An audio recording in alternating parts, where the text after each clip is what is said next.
Il y a encore des gens qui disent: «Ah bah non, je peux pas lâcher mon travail, tu comprends, c'est compliqué». Comment ça, c'est compliqué? Oui, il y a de l'argent, il y a financier, mais tu fais pas à pas des choses et puis tu pourras réaliser vraiment tes rêves ou construire la vie de tes rêves et en fin de compte, je leur dis: les meufs, on n'est pas là pour faire du tupperware. Enfin, moi, mes copines, j'en ai plein, des trucs. Là, on est là pour faire du business. Moi, les premières vidéos, c'était catastrophique. Enfin, je mettais plus de temps à regarder ma tête comme ça. Je dis, ah, mais merde, je suis pas bien coiffée comme ça. On s'en fout. C'est l'information.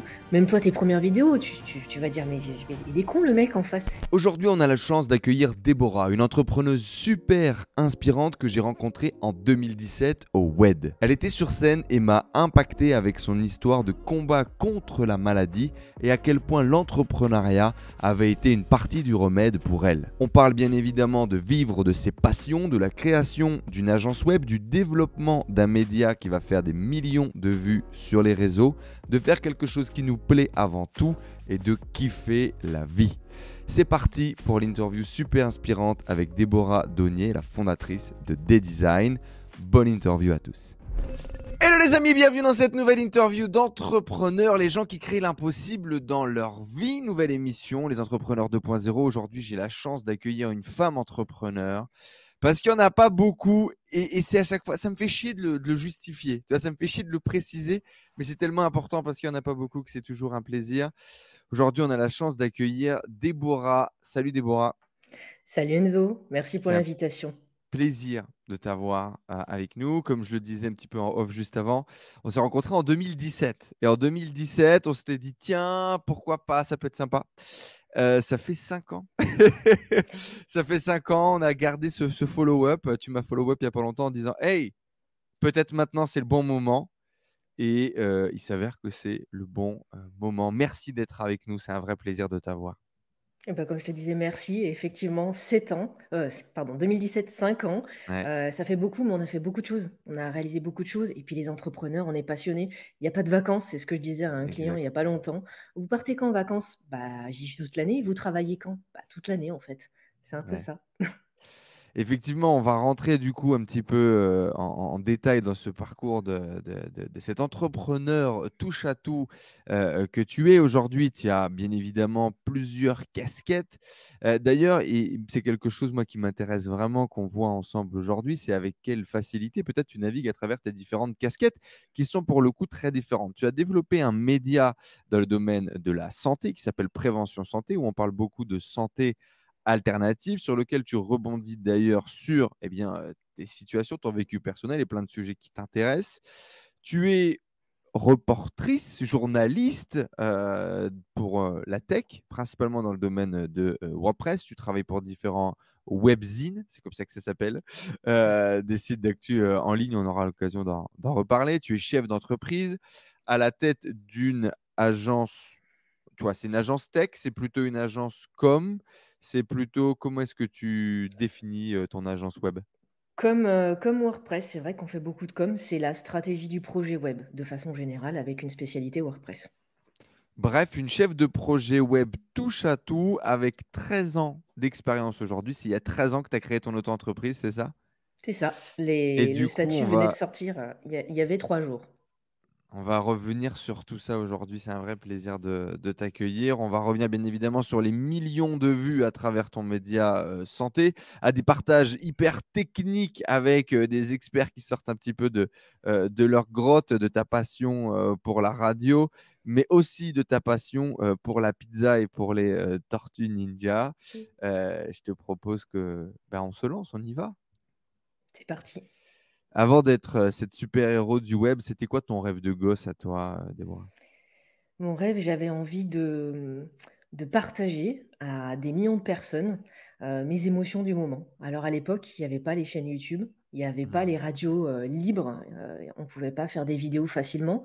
Faut pas oublier que quand je faisais de la radio, hem, il y avait pas du tout cette facilité de se filmer avec un smartphone qui coûtait, 500 €.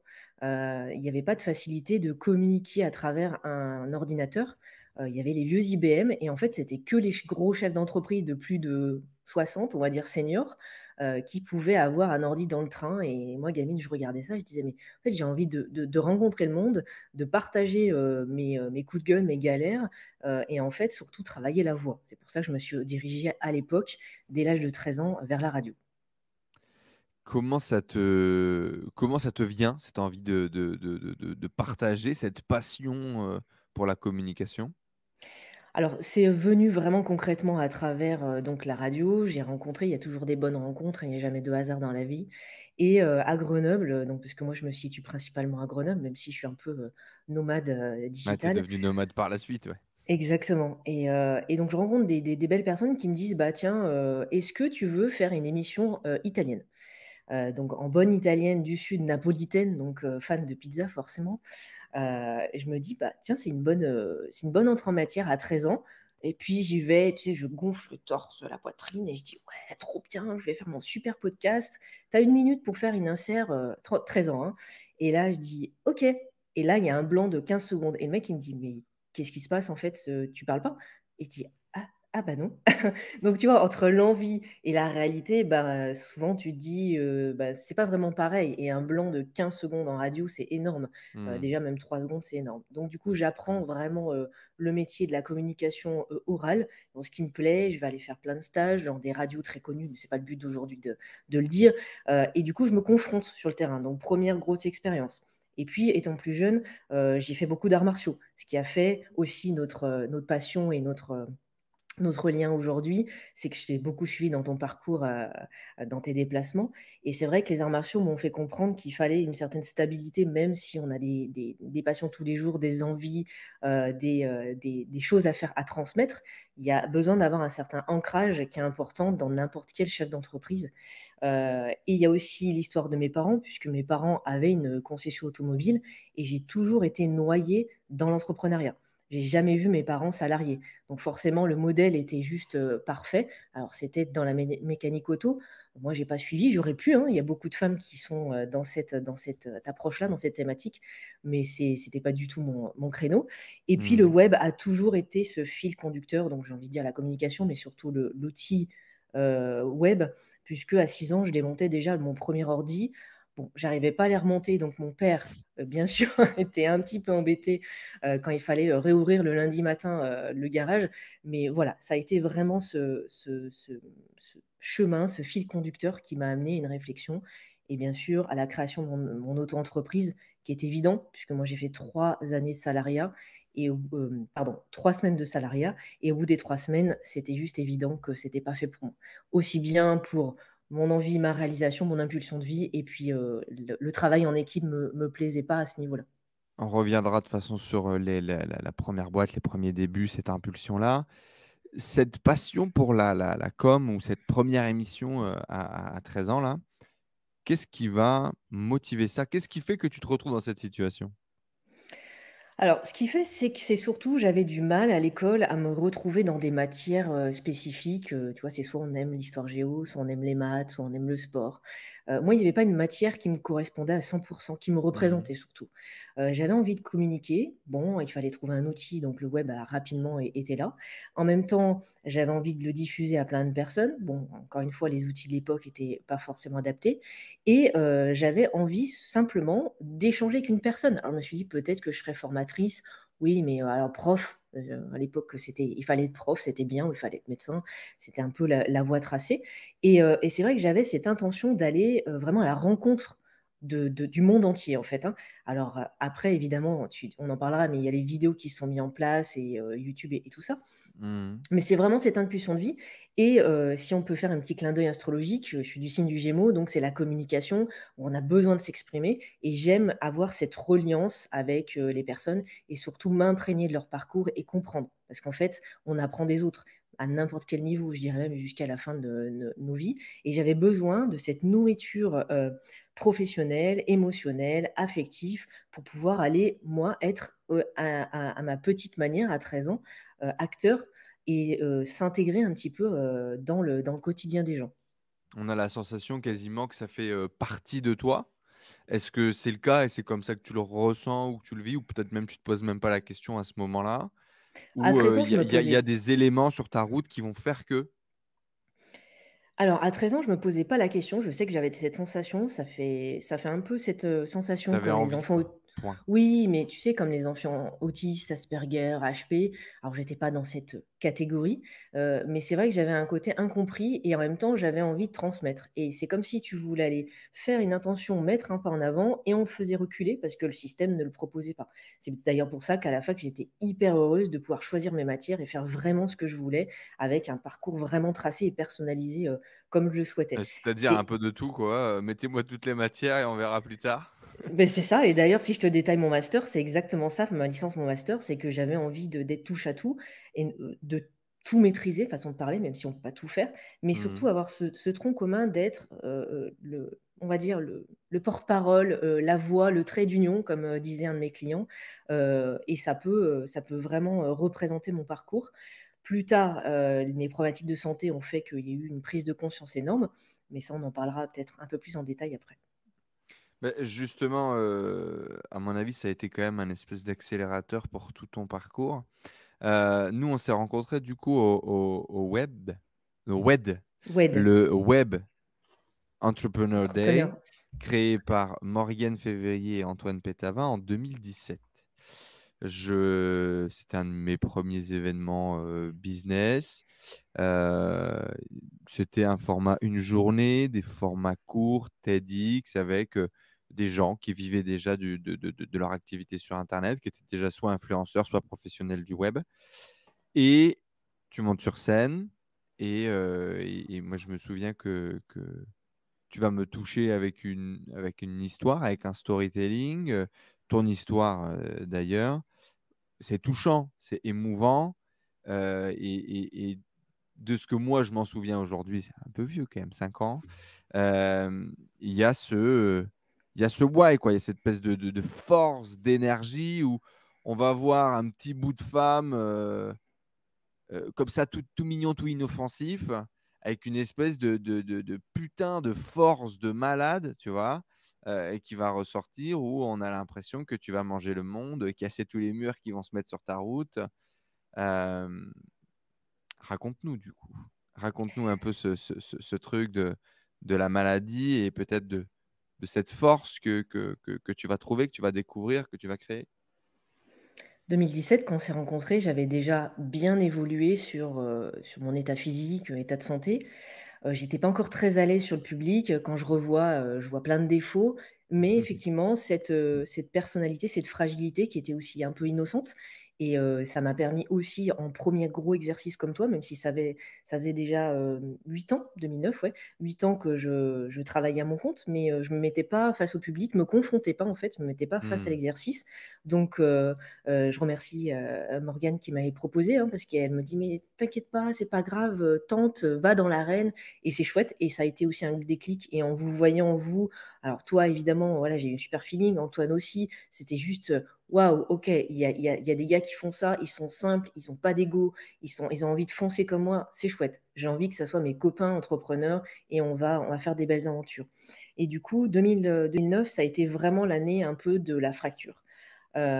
Je lance mon entreprise parce que je comprends rapidement qu'au bout de 3 semaines de salariat, bah, en fait, c'est pas fait pour moi. J'ai pas envie, mon boss me dit: «Ah, tu une petite blonde sympathique, tu vas faire le café le matin». Bon, j'avais quand même un niveau de cadre. Bon, je me dis: «Bon, c'est pas grave, au pire, c'est normal, on commence au début, voilà, tu as 22 ans, c'est pas grave».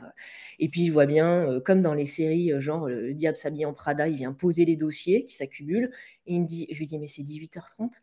«Oui, mais tu peux rester toute la nuit au bureau». «Oui, d'accord». Et je dis: «OK, très bien». Bon, voilà, T'étais toutes quoi? les aventures. T'avais démarré du coup en tant que cas dans une grosse boîte, J'étais tech chef de ou... projet web, ouais, tout à Hmm. fait. C'était une boîte d'e-learning et il fallait, chapeauter entre, le graphiste, le développeur. Alors c'était du Flash à l'époque, hein, il y avait encore le Flash Hmm. et il fallait vraiment tout coordonner. Moi, j'avais plein d'idées, j'avais envie déjà de co-créer et d'organiser un petit peu le projet web, sauf que, bah, on m'imposait des restrictions. On me disait: «Bah, tu dois te taire parce que tu as pas d'expérience». Donc ça, c'est resté et tout le fil conducteur de ma vie, c'est de chaque échec, de chaque difficulté, de chaque douleur physique, je vais le transformer en positif pour aller de l'avant et me dire: «OK, il m'est arrivé ça, bon, bah, comme le phénix, je vais renaître de mes cendres et je vais faire autre chose».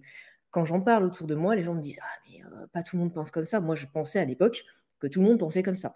Pas du Hmm. tout. En fait, les gens se laissent abattre. On l'a vu avec ces 2 années de crise sanitaire. Dès qu'il arrive quelque chose, encore plus de physique, parce que la santé, c'est le tronc commun. Si tu n'as pas la santé, tu Hmm. peux pas faire grand-chose. Et ben, effectivement, en 2009, je crée ma société. Donc, je me mets en auto-entreprise. 3 jours que notre président de l'époque, Sarkozy, avait créé. Donc, je vais à la CCI de Grenoble, il n'y a rien qui est prêt, je me lance. Mon père, garagiste, me dit, je t'accompagne, tu vas voir, on va faire les papiers, c'est génial. OK. Et quelques semaines après, là, je commence à être bien malade. On fait des examens. Pendant un an ou deux, on cherche. On se rend compte que c'est une maladie auto-immune liée à l'intestin. Donc, forcément, les symptômes du quotidien font que c'est comme si tu avais une gastro tous les jours, entre la fièvre et les restes. Je pense que tout le monde a eu l'image aujourd'hui. Et là, je me dis, qu'est-ce qui se passe? Pourquoi à 22 ans, il se passe ça? Pourquoi, en fait, peut-être que dans mes choix de vie professionnels, amicaux, affectifs, peut-être que je fais fausse route. Voilà, mon corps me fait comprendre des choses. Donc, je vais à la recherche moi-même de ce qui se passe. J'essaye de contacter. Alors, les médecins ont fait un super travail. Heureusement qu'ils étaient là. Le gastroentérologue était génial. Mais j'essaye de comprendre à côté ce qui se passe. Donc, je vais moi-même taper sur Google. Voilà, énergétique, médecine chinoise, naturopathe. Alors attention, à l'époque, les naturopathes, c'était des gourous, hein. J'allais Ouais. discrètement. Voilà, mes parents ne savaient pas parce Ouais, que c'est ça, il y j'avais avait une peur. espèce de barrière, voire tabou, etc. Bien sûr. Qu'est-ce qui t'amène vers une espèce de forme de santé alternative, en tout cas de recherche dans la santé alternative dès le début?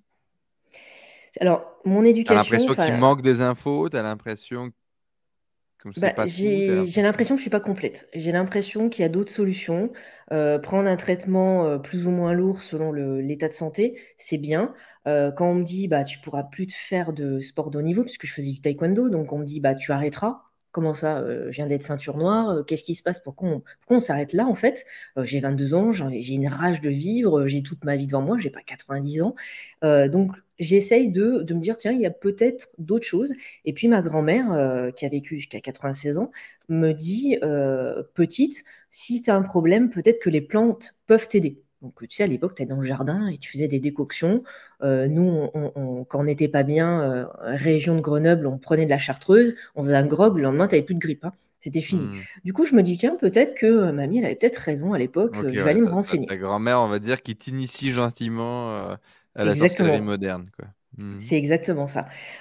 Du coup, je vais à la rencontre de ces personnes. En parallèle, j'en parle avec mes collègues, de la radio. Donc à l'époque, c'était Radio Malherbe Grenoble, donc petite radio locale, qui payait pas de mine, mais qui explosait, qui faisait du buzz à l'époque. Et je leur dis: «Bah tiens, j'ai juste besoin d'un ingé son qui m'accompagne et moi j'ai envie, d'expliquer ce qui se passe dans ma vie, je suis pas bien, je suis bien, mes coups de gueule». Encore une fois, il n'y avait pas YouTube, c'était le début. Norman et Cyprien se sont lancés en 2008. Donc tu te dis: Hmm. «OK, un an après, bon OK».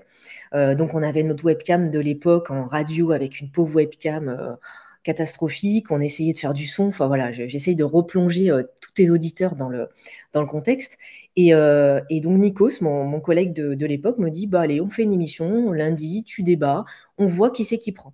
1er, pas grand monde. Donc 2e, toi, tu intervenais déjà dans la radio exactement, à exactement. Je faisais l'époque, une émission avant ça? italienne D'accord.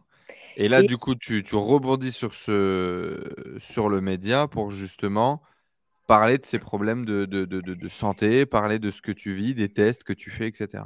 exactement, je voulais partager en fait et je me suis dit: «Bah, peut-être que ça va pas prendre, peut-être que ça a pas de sens». Maintenant avec une rétrospective de 13 ans, c'était évident, et puis je me suis dit: «Peut-être que des personnes qui ont des problématiques comme moi, qui sont jeunes, pourront m'aider ou peut-être que des experts de la santé pourront m'aider». Puisque j'avais envie vraiment de comprendre et de pas être handicapée puisque, logiquement l'évolution des maladies, auto-immunes, bah, tu peux rester dans un fauteuil roulant et je Mmh. me dis: «Bon allez, pourquoi pas, on y va, on questionne». À 3e émission, je vois plein de mails qui arrivent, je vois des personnes frapper à la radio directement parce qu'ils trouvent l'adresse. «Ah bah, je suis naturopathe, je suis ostéopathe, moi je suis médecin expert en maladies digestives, je suis» et je leur dis: «Mais en fait, nous, c'est une émission libre, enfin, on est des gamins, quoi. Enfin, ah mais non, mais vous êtes pas une grosse radio type, énergie?» Pas du tout et au fur et à mesure, vu que je maîtrisais déjà les outils web, dont notamment le développement de site, je me dis: «Bah, je vais me faire un petit blog, je vais faire un article par podcast, je retranscris les questions, un peu les envies et puis je mets le podcast dedans». Et en fait, en moins de 6 mois, le blog a explosé aux visites à tel point qu'on est arrivé sur 10 000 visites jour. C'était juste énorme. Et là, je me dis, bah tiens, il y a un peu des gens comme moi qui finalement, je dis pas de la merde. C'est intéressant de parler des bobos du quotidien. Et là, très rapidement, j'ai des médias, j'ai des acteurs, j'ai des congrès, des événements qui me contactent pour aller les interviewer. Donc du format podcast, rapidement je me forme à la vidéo, parce que j'ai toujours aimé, mais je ne maîtrisais pas à 200% comme maintenant. Mhm. Et j'essaye de faire mes propres interviews. Donc, je pose une caméra comme ça que j'avais acheté sur le Bon Coin en occasion, un vieux smartphone que j'avais troqué avec mon meilleur ami. On se pose et on essaye de faire des interviews comme ça et on les diffuse. Et là, on se rend compte au bout de 1 an, 2 ans qu'il y a une grosse masse de communautés qui se créent et qui sont là pour partager avec à ce jour, voilà, plein d'experts scientifiques ou médecine douce ou alternative qui vont venir transmettre des informations. Encore une fois, j'essayais toujours d'être équilibré, de ne pas partir dans la groutisation, dans les gens perchés. Tu vois, tout ça, ça m'intéresse pas. Par contre, être complémentaire à la santé médecine classique, ça oui, ça avait du sens pour être dans le confort. Et donc, du coup, toi, tu vas trouver des solutions Oui. dans ces approches, dans ces découvertes que tu vas faire. Bon, tu es avec nous, tu es en pleine santé, tout va bien. Ça a été quoi un petit peu justement ton parcours face à ça? Est-ce que ça a été aussi le moteur pour toi pour faire exploser ce média? Est-ce que ça, on en parle, tu sais, un peu de façon presque cliché aujourd'hui, tu vois, cette notion un peu de mission de vie. Tu diras dans plusieurs vidéos que si ce concept de mission de vie existe, le tien, c'était peut-être de communiquer et de transmettre pour justement peut-être éveiller, partager certaines découvertes que tu as pu réaliser. Comment est-ce que toi, tu vis ça? Effectivement, avec le recul, je suis persuadée que ma mission de vie, c'était de transmettre. C'est ce que j'aimais à la racine hein, quand j'étais gamine avec l'outil radio. J'étais en quête de chercher un outil parfait. Et en fait, il n'y a pas d'outil parfait. C'est toi, comment tu te sens aligné dans ta vie, en tout cas dans le sentiment, dans la sensation que j'avais, et Hmm. qu'est-ce qu'on a envie. Quand on dit, quand toi tu dis, quand tu as d'autres entrepreneurs qui disent, mais vivez la vie que vous avez toujours rêvé, il y a encore des gens qui disent, ah ben non, je ne peux pas lâcher mon travail, tu comprends, c'est compliqué. Comment ça c'est compliqué? Oui, il y a de l'argent, il y a financier, mais tu fais pas à pas des choses, et puis tu pourras réaliser vraiment tes rêves ou construire la vie de tes rêves. Et en fin de compte, moi, j'ai eu besoin, peut-être, ça a été en tout cas un révélateur, j'ai eu besoin de l'aspect physique pour me faire comprendre que là, il fallait que je me réveille. Il fallait que je comprenne que peut-être que demain était un dernier jour et en fait, j'étais en vie grâce à plein de techniques complémentaires et que maintenant, je pouvais vraiment réaliser mes rêves ou en tout cas avoir la projection de là, c'est l'instant, il faut le faire maintenant, faut pas le faire demain, quoi. C'est fini. Et dans la continuité, il y a un événement important dans ma vie qui a été le décès de ma mère. Donc, en tant qu'Italienne, c'était juste hyper important. Ta mère, c'est la meilleure femme de ta vie, C'est le pilier encore de la plus pour un maison homme. aussi, Voilà. beaucoup. Hmm. Bien sûr, on le voit beaucoup. C'est l'énergie principale, elle est là, elle est moteur. Ma mère, en plus, on avait une relation hyper fusionnelle en tant que bonne Italienne. Elle venait en discothèque quand on faisait des événements radio. Tu vois, elle était très jeune dans sa tête, elle m'a eu tôt, donc c'était juste génial. Et donc, sa disparition a fait que deuxième choc. Et là, je me suis dit, OK, Pichette, tu vas te réveiller. C'est là. Et d'ailleurs, je fonctionne comme ça. J'écris des messages, des fois le soir, avant de me coucher, à des amis proches ou des collaborateurs, par peur que demain soit le dernier jour, en fait, hein, pour eux ou pour moi. Et tout ça a fait que je me suis vraiment pris des bonnes claques virtuelles, ou même physiques d'ailleurs, pour ma mère. Et je me suis dit, non, on ne peut pas attendre. Il y a pas de j'attends 50 ans, je verrai à la retraite, je m'achèterai une belle villa avec une piscine. Bah, pourquoi en fait qu'est-ce qui t'empêche de le faire maintenant? Et dans mon travail, c'est ça. Et quand j'accompagne mes clients dans le web, je leur dis là, c'est quoi vraiment le besoin de votre site web? C'est quoi votre persona, votre public? Vous voulez communiquer comment? Vous voulez gagner 10 000 balles? Ok, on va trouver la solution pour avoir 10 000 balles par mois. C'est vraiment ça qui me motive. Donc, toutes mes difficultés m'ont amené à travailler différemment et d'accompagner mes clients différemment, tout avec un fil conducteur, cette transmission d'informations ou de savoir, parce que je donne aussi des formations. Et c'est vraiment ça, c'est de partager. Et cette interview aujourd'hui est aussi l'illustration de on est tous là, on est tous moteurs, on est tous complémentaires, on a besoin les uns des autres. Ça, c'est juste évident. Tu dis, tu sais, cette vérité que beaucoup de gens entendent, voient peut-être même mon vécu, mais n'arrivent pas à réveiller, je dirais, un peu ce feu intérieur de on peut tous mourir, demain peut-être tu te réveilles pas, etc. Qu'est-ce qui a fait la différence selon toi, dans ton expérience, pour que justement, est-ce que c'est des exercices? Est-ce que c'est une pratique? Est-ce que c'est de la méditation? Est-ce que c'est du temps que tu prends pour te rappeler justement que tu es tous les jours en vie et qu'on a l'opportunité de créer des choses et qu'il faut le faire et qu'il faut la saisir? Comment est-ce que tu fais pour garder, tu sais, cette énergie-là de peut-être demain c'est fini et donc du coup il faut que je prenne du plaisir, du kiff, il faut que je fasse avec le cœur. Est-ce qu'il y a des choses que tu as mis en place dans ta vie? Est-ce que c'est vraiment une musique qui tourne en boucle dans ta tête? Je dirais que déjà l'aspect physique, alors je vais beaucoup mieux maintenant, hein, mais il y a des jours où je suis down. Ces jours-là, je me dis: «OK, tu n'oublies pas, il y a 13 ans, il y a 15 ans», parce que ça a commencé un peu plus jeune déjà, donc c'est le corps. Le corps va être là pour me rappeler. Première chose. Ensuite, l'aspect, travail, Donc aujourd'hui, tu n'es pas collaboration. 100% guéri, tu as cette maladie du coup auto-immune, C'est une c'est ça? maladie génétique, hein, donc Ouais. en fait, je l'ai mis en sommeil par des pratiques. Donc évidemment, le premier pilier, elle disait Kousmine, hein, docteur Kousmine, dans les années 30, l'alimentation, c'est votre base. Si vous donnez de la mauvaise essence dans votre corps, c'est fini. Voilà, tu mets du diesel à la place du 98, tu as compris, quoi. Donc ça, c'est une première chose. Pas besoin de manger bio, je sais qu'il y en a qui diront: «Oui, mais moi, je telle tendance alimentaire». Trouvez votre solution. En fait, moi, je me suis trouvée à travers plein de pratiques dont je vais citer, mais trouvez en fait votre méthode. Il y en a qui sont véganes, qui sont très bien. Il y en a qui mangent plutôt de la viande. Enfin, moi, je suis plutôt viandard, plutôt protéine, parce que je suis dans cet aspect-là et j'aime ça, quoi. Donc, Hmm. faites-vous aussi plaisir. Tu sais, dans envie, tu as avoir envie. Et ça, on a tendance à l'oublier. Donc, l'alimentation de base. Donc, vraiment remettre à plat tout ce qui me correspond, tester mon terrain, etc. Ensuite, prendre des temps. Alors, il y en a qui vont faire de la course à pied, il y en a qui vont faire du sport varié, il y en a qui vont prendre le temps de lire, il y en a qui vont faire de la méditation, il y en a qui vont faire du yoga, etc. Moi, j'ai testé la méditation et le yoga.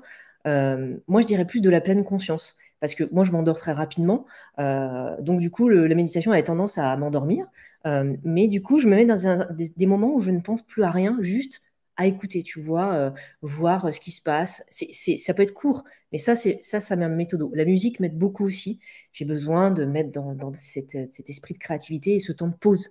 Tu sais, j'ai fait une vidéo qui s'appelle Au ralenti pendant le confinement. Ce qui, moi, m'a déclenché. Alors, évidemment, ça a été difficile, mais au final, je me suis dit, ça a tout mis à l'arrêt et ça a permis de refaire un reset sur plein de choses. J'ai eu plein de Hmm. clients, même moi, c'est quoi nos priorités finalement, si demain on n'a plus ça, ça, ça, qu'est-ce qui se passe? Donc, l'alimentation, les temps de pause et puis le plaisir. Le plaisir que je prenais beaucoup moins parce que la frénésie du travail, la frénésie de mes parents parce qu'ils étaient entrepreneurs, donc j'allais les aider, ou je voulais aller faire beaucoup de radio, donc voilà, j'avais un emploi du temps qui était hyper condensé. Donc je dirais ces trois piliers. Après, il y a d'autres techniques. Et puis, j'écoutais tous les matins, avant de commencer une activité, des intentions positives. Voilà, je faisais mon résumé et j'écoutais des gens qui étaient hyper positifs, qui avaient envie, que ce soit des entrepreneurs, que ce soit des coachs, que ce soit des gens dans la santé naturelle, dans l'énergétique, qui te boostaient.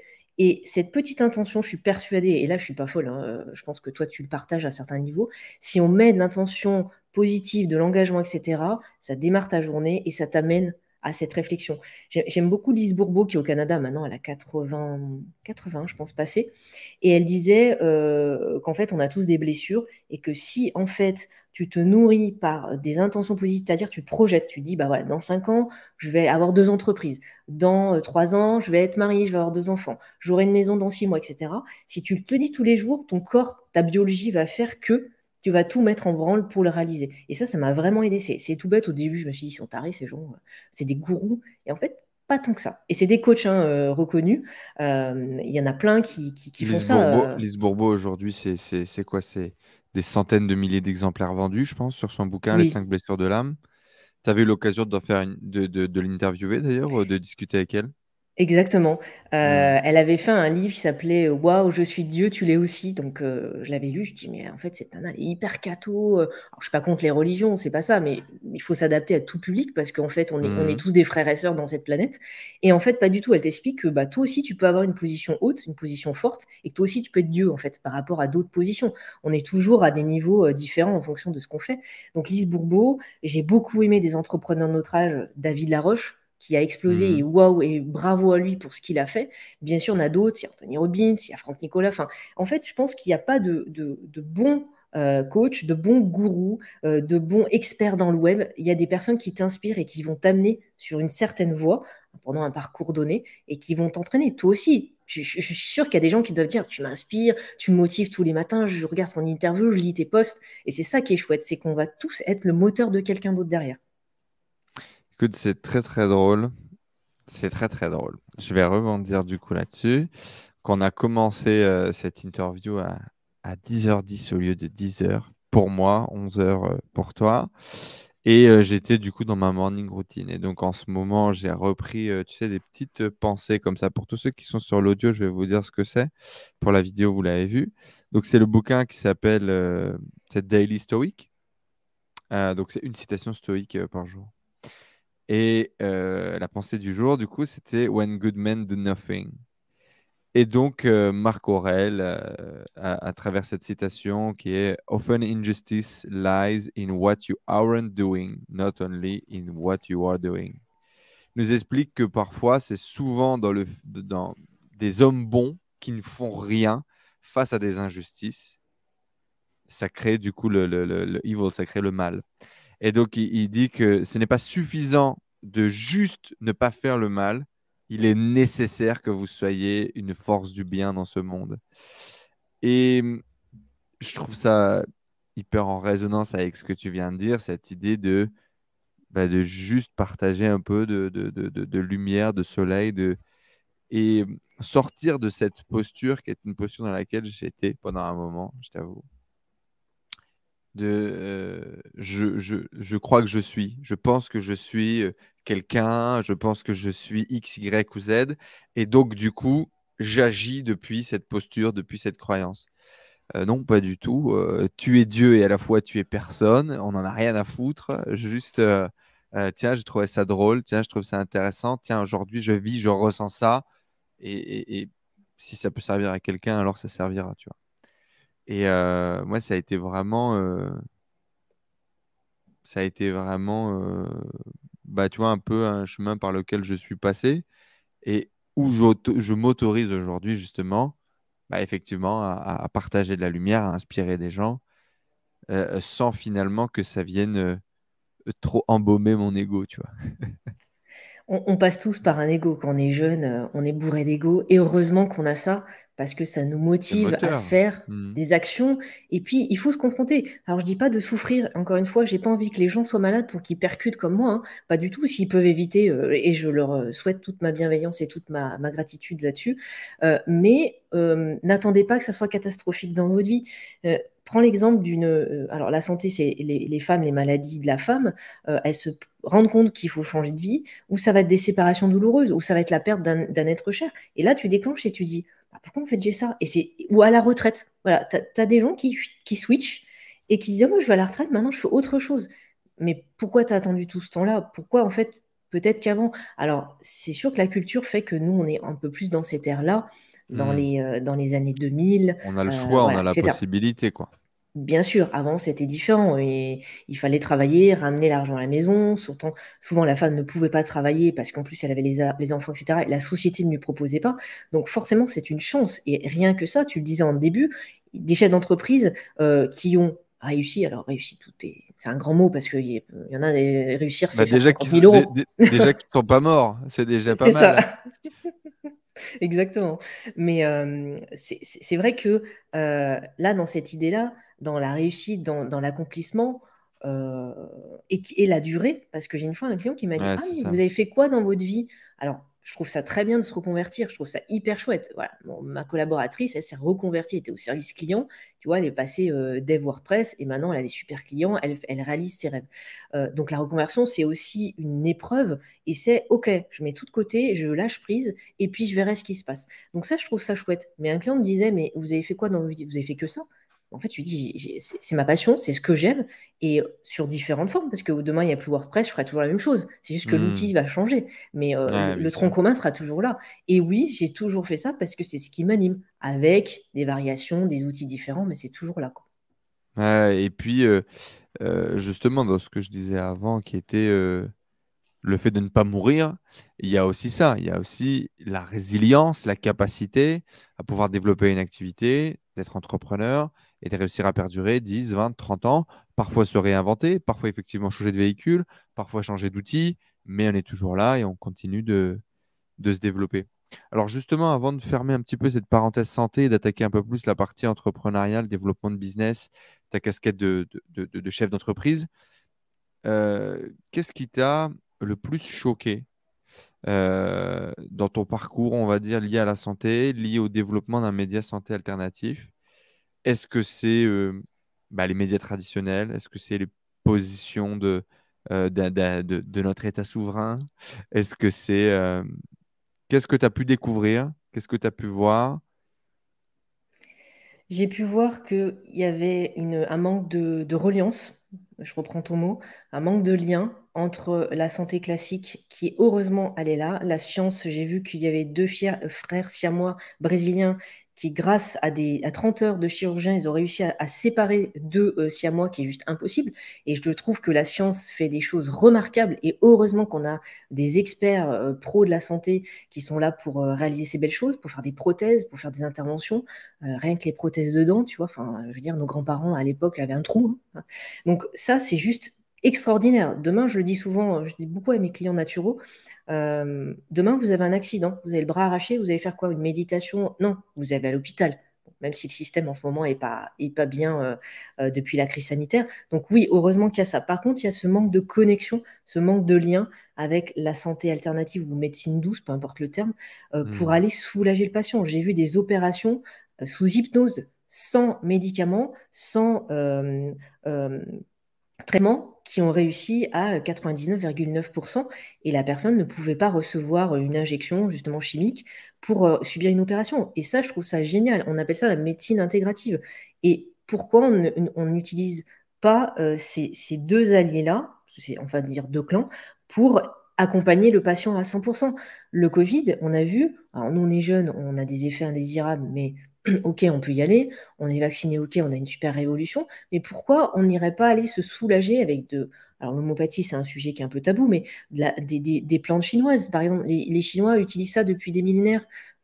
Pourquoi pas se soulager? Encore une fois, je ne demande pas d'effacer hein, un traitement, mais d'aller vraiment en co-création, j'aime bien ce mot, pour aller un peu plus loin. Et ça a été mon constat. Moi, je pensais quand j'ai démarré les interviews un peu de santé naturelle, qu'ils avaient peut-être les meilleures solutions. Et en fait, je me suis rendu compte aussi qu'il y avait des travers dans ce milieu-là. Le problème, c'est que, on a parlé d'ego, hein. Dès que tu as un pouvoir, que ce soit des lobbies, des scientifiques ou de la médecine alternative, eh ben, il y a les travers des deux côtés. Et c'est ça qui est dommage. Mais comme les politiques, on a bien vu ces dernières élections en France, bah, en fait, tout est parti en cacahuète. Donc, on va avoir les extrêmes, mais les extrêmes, est-ce que c'est bon? Je ne sais pas.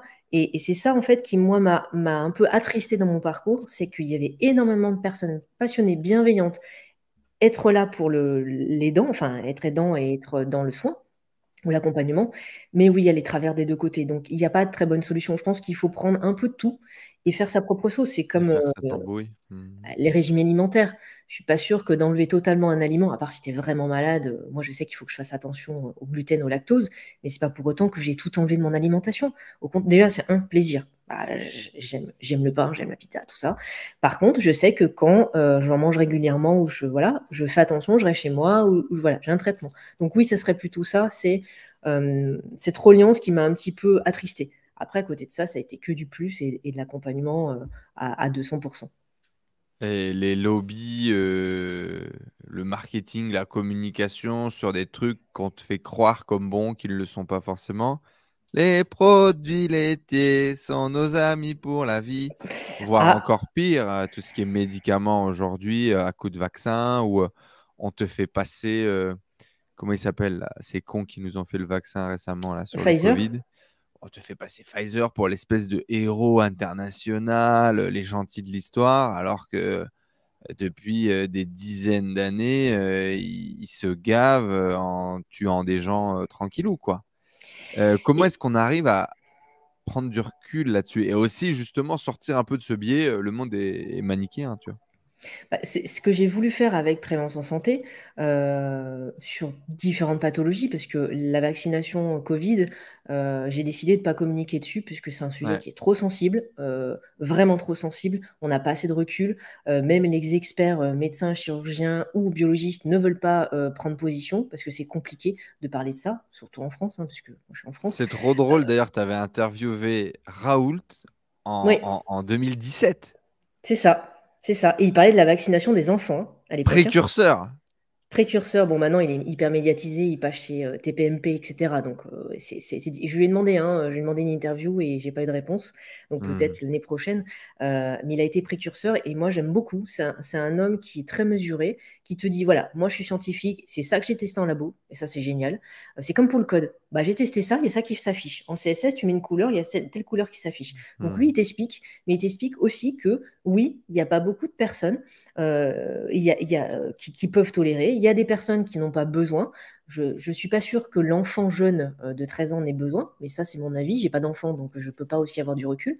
Mais c'est vrai que Mmh. j'ai voulu donner la parole à tout le monde en équilibre et d'écouter sans aller dans des folklores extrêmes, encore une fois.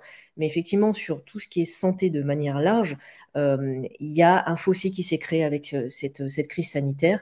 Les personnes se rendent compte d'eux-mêmes et encore une fois, bah, voilà, on est tous là, vaccinés la plupart et on se dit: «Bah, j'ai eu 3 fois le covid, est-ce que vraiment on nous a pris pour des cons?» Tu vois? C'est ça en fait, cette interrogation parce que tu dis: «Tu es sauvé». Moi du coup, j'ai fait comme toi, je suis disciplinée, je suis le protocole de mon pays et en fait tu y vas, tu dis: «Ah bah, finalement j'étais positif, je le savais pas donc j'ai pas de symptômes» et peut-être que ton père qui a 75 ans, bah, lui il risque grave. Donc heureusement il est vacciné, mais est-ce que vraiment ça le protège, tu vois? En fait, on est là et mon média, c'était donner la parole pour que chaque personne soit informée du pour et du contre, ou du blanc et du noir, ou alors des couleurs intermédiaires et fasse son propre choix, parce qu'on n'est personne pour dire ce qu'il faut faire. Mmh. Ça, c'est des choix de conscience, hein, et c'est choix d'éducation aussi. Mais c'est vrai qu'on est arrivé dans une ère, cette crise sanitaire a fait qu'on n'a plus de règles. On ne sait plus où trouver l'information, on entend tout et son contraire. On est biberonné à BFM, on entend plutôt pro-vax. On est biberonné à d'autres médias, ça va être anti-vax. Je pense pas que les deux extrêmes soient bons. Je pense qu'il faut faire du cas par cas. Ça a été Mmh. mon cas. Ce que moi je vais manger, déjà en tant que femme et homme, on est différents sur le système, mais ce que je vais manger va peut-être pas convenir, par exemple à ta chérie, parce qu'on n'a pas la même histoire de vie, parce qu'on n'a pas Mmh. les mêmes origines. Tu vois, c'est tout ça en fait que je voudrais qu'on comprenne. C'est chacun déjà doit se découvrir. Et dans notre culture, tu vois bien la prise de parole en public aux États-Unis, à 18 ans, ils font un speech, etc. Moi, à l'école, j'ai dû attendre d'aller à la fac pour faire mes speeches devant 300 personnes. Pourquoi on ne le fait pas plus tôt? Pourquoi on n'instaure pas de l'ostéopathie, du yoga, de la méditation à l'école, alors qu'en Asie, ils le font? Eux, ils travaillent 2 fois plus que nous. J'ai une collègue qui est allée bosser au Japon. Et en fait, ils font 3 pauses dans la journée de sport, repos, donc repos, endormissement, enfin voilà, dormir, et de yoga ou qigong chez eux. Et je me dis: «Pourquoi nous on le fait pas en fait?» Et ils sont 2 fois plus efficaces que nous. Donc il y a tout ce système à revoir, tout est bon, tout est pas bon, mais il faudrait revoir un peu les bases. Je suis pas sûre qu'on soit encore dans cette ère de renouveau, mais c'est ce que j'ai voulu transmettre avec mon média. Aujourd'hui, du coup, tu continues, ça prend une partie de ton temps, podcast, interview, tu es toujours actif sur ce média ou tu as pris un peu de recul pour laisser justement plus de place à la partie tech? Effectivement, mes interviews depuis, 2019, 2020-2021 ont été un peu stoppées parce que, c'est bien beau de transmettre des informations, de donner la parole, puisque moi je ne vends rien et je fais aucune promotion, mais de donner la parole pour certaines institutions en France, c'est de promotionner des tendances extrêmes. Donc du coup, en donnant la parole à, professeur Raoult, à des experts, des médecins qui te disent attention, peut-être que dans votre cas, la vaccination est dangereuse. ben, en fait, on m'a censuré. Donc, j'ai perdu plein de vidéos YouTube. Et donc, du coup, j'ai Ah ouais? réfléchi, j'ai dit, qu'est-ce que je vais risquer? Et mon avocate expert en droit du web m'a dit, je pense que ça commence un peu à puer, donc on va se calmer. Effectivement, je me suis un peu calmée, donc je laisse la place à d'autres associations que je soutiens et d'autres médias qui le font très bien et qui prennent position. Mais effectivement, c'est devenu vraiment compliqué d'exprimer simplement, donner la parole à des experts qui ne sont pas forcément d'accord avec le parti politique ou la position du pays de façon générale. Donc j'ai mis un peu de côté, je continue toutes les interviews un peu hygiénistes, hein, donc ça, il n'y a aucun souci. Je reprends petit à petit, mais effectivement, à chaque fois qu'on sort une vidéo, elle est censurée. Donc ça devient compliqué. Donc j'ai levé un peu le pied. Peut-être ça reprendra et peut-être qu'ils prendront conscience, hein. J'ai vu que dans notre émission favorite en France du docteur Simès, il avait abordé la méditation et la pleine conscience dans les soins palliatifs à l'hôpital. Donc je me dis, c'est cool. Si lui, il a entendu, il a compris ça, il transmet à son public, bah, peut-être que les choses vont évoluer. Donc voilà, j'ai pris un peu de recul. J'accompagne toujours mes clients dans leur format interview vidéo, mais eux, ils les diffusent en interne dans leur cabinet ou dans leur site. Et bien sûr, tout ce qui est web développement. Un tiers de mes clients sont dans la santé naturelle, et les deux autres tiers, c'est des TPE, PME, des coachs, des indépendants ou des restaurants ou des grandes structures avec qui je travaille en sous-traitance. Alors justement, là, il y avait la première partie qui était un gros volet important. Dans ta vie, tu as deux passions. Il y a cette passion pour la santé, le média dont on a déjà pas mal parlé. Et du coup, il y a la passion pour la communication plutôt globale et puis pour le web qui a grandi.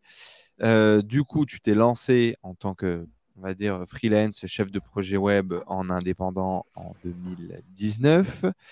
Et du coup, bah, tu as également amené ta casquette de journaliste dans ce milieu-là, où tu t'es spécialisé très rapidement sur WordPress et où tu as commencé à faire des reportages, des interviews sur cette communauté, on va dire de tech, WordPress. Tu es devenu du coup reporter French Web, c'est ça? C'est ça. Et ben, tu as créé énormément de contenu également là-dessus. D'ailleurs, ce qui est assez drôle, c'est qu'on retrouve sur ta chaîne YouTube perso de tout, quoi. On va parler tu vas faire 500 000 vues en parlant d'un problème de thyroïde et tu vas nous amener dans un event WordPress à discuter avec des mecs qu'on ne connaît pas qui développent des plugins, quoi.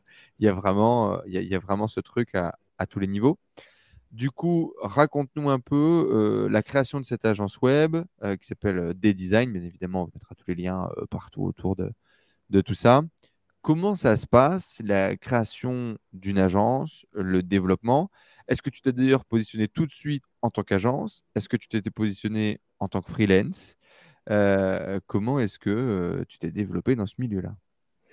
Alors, avant de parler du freelance jusqu'à la position agence, c'est qu'effectivement, la prise de conscience santé a fait que j'ai développé la vidéo.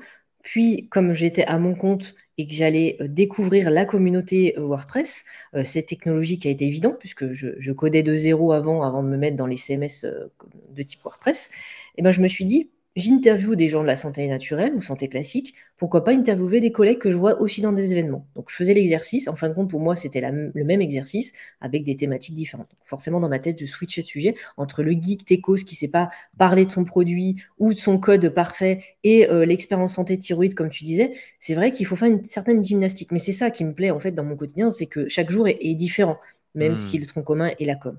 Donc, je démarre en freelance. Effectivement. Et donc, je fais des petites missions, j'accompagne mes clients.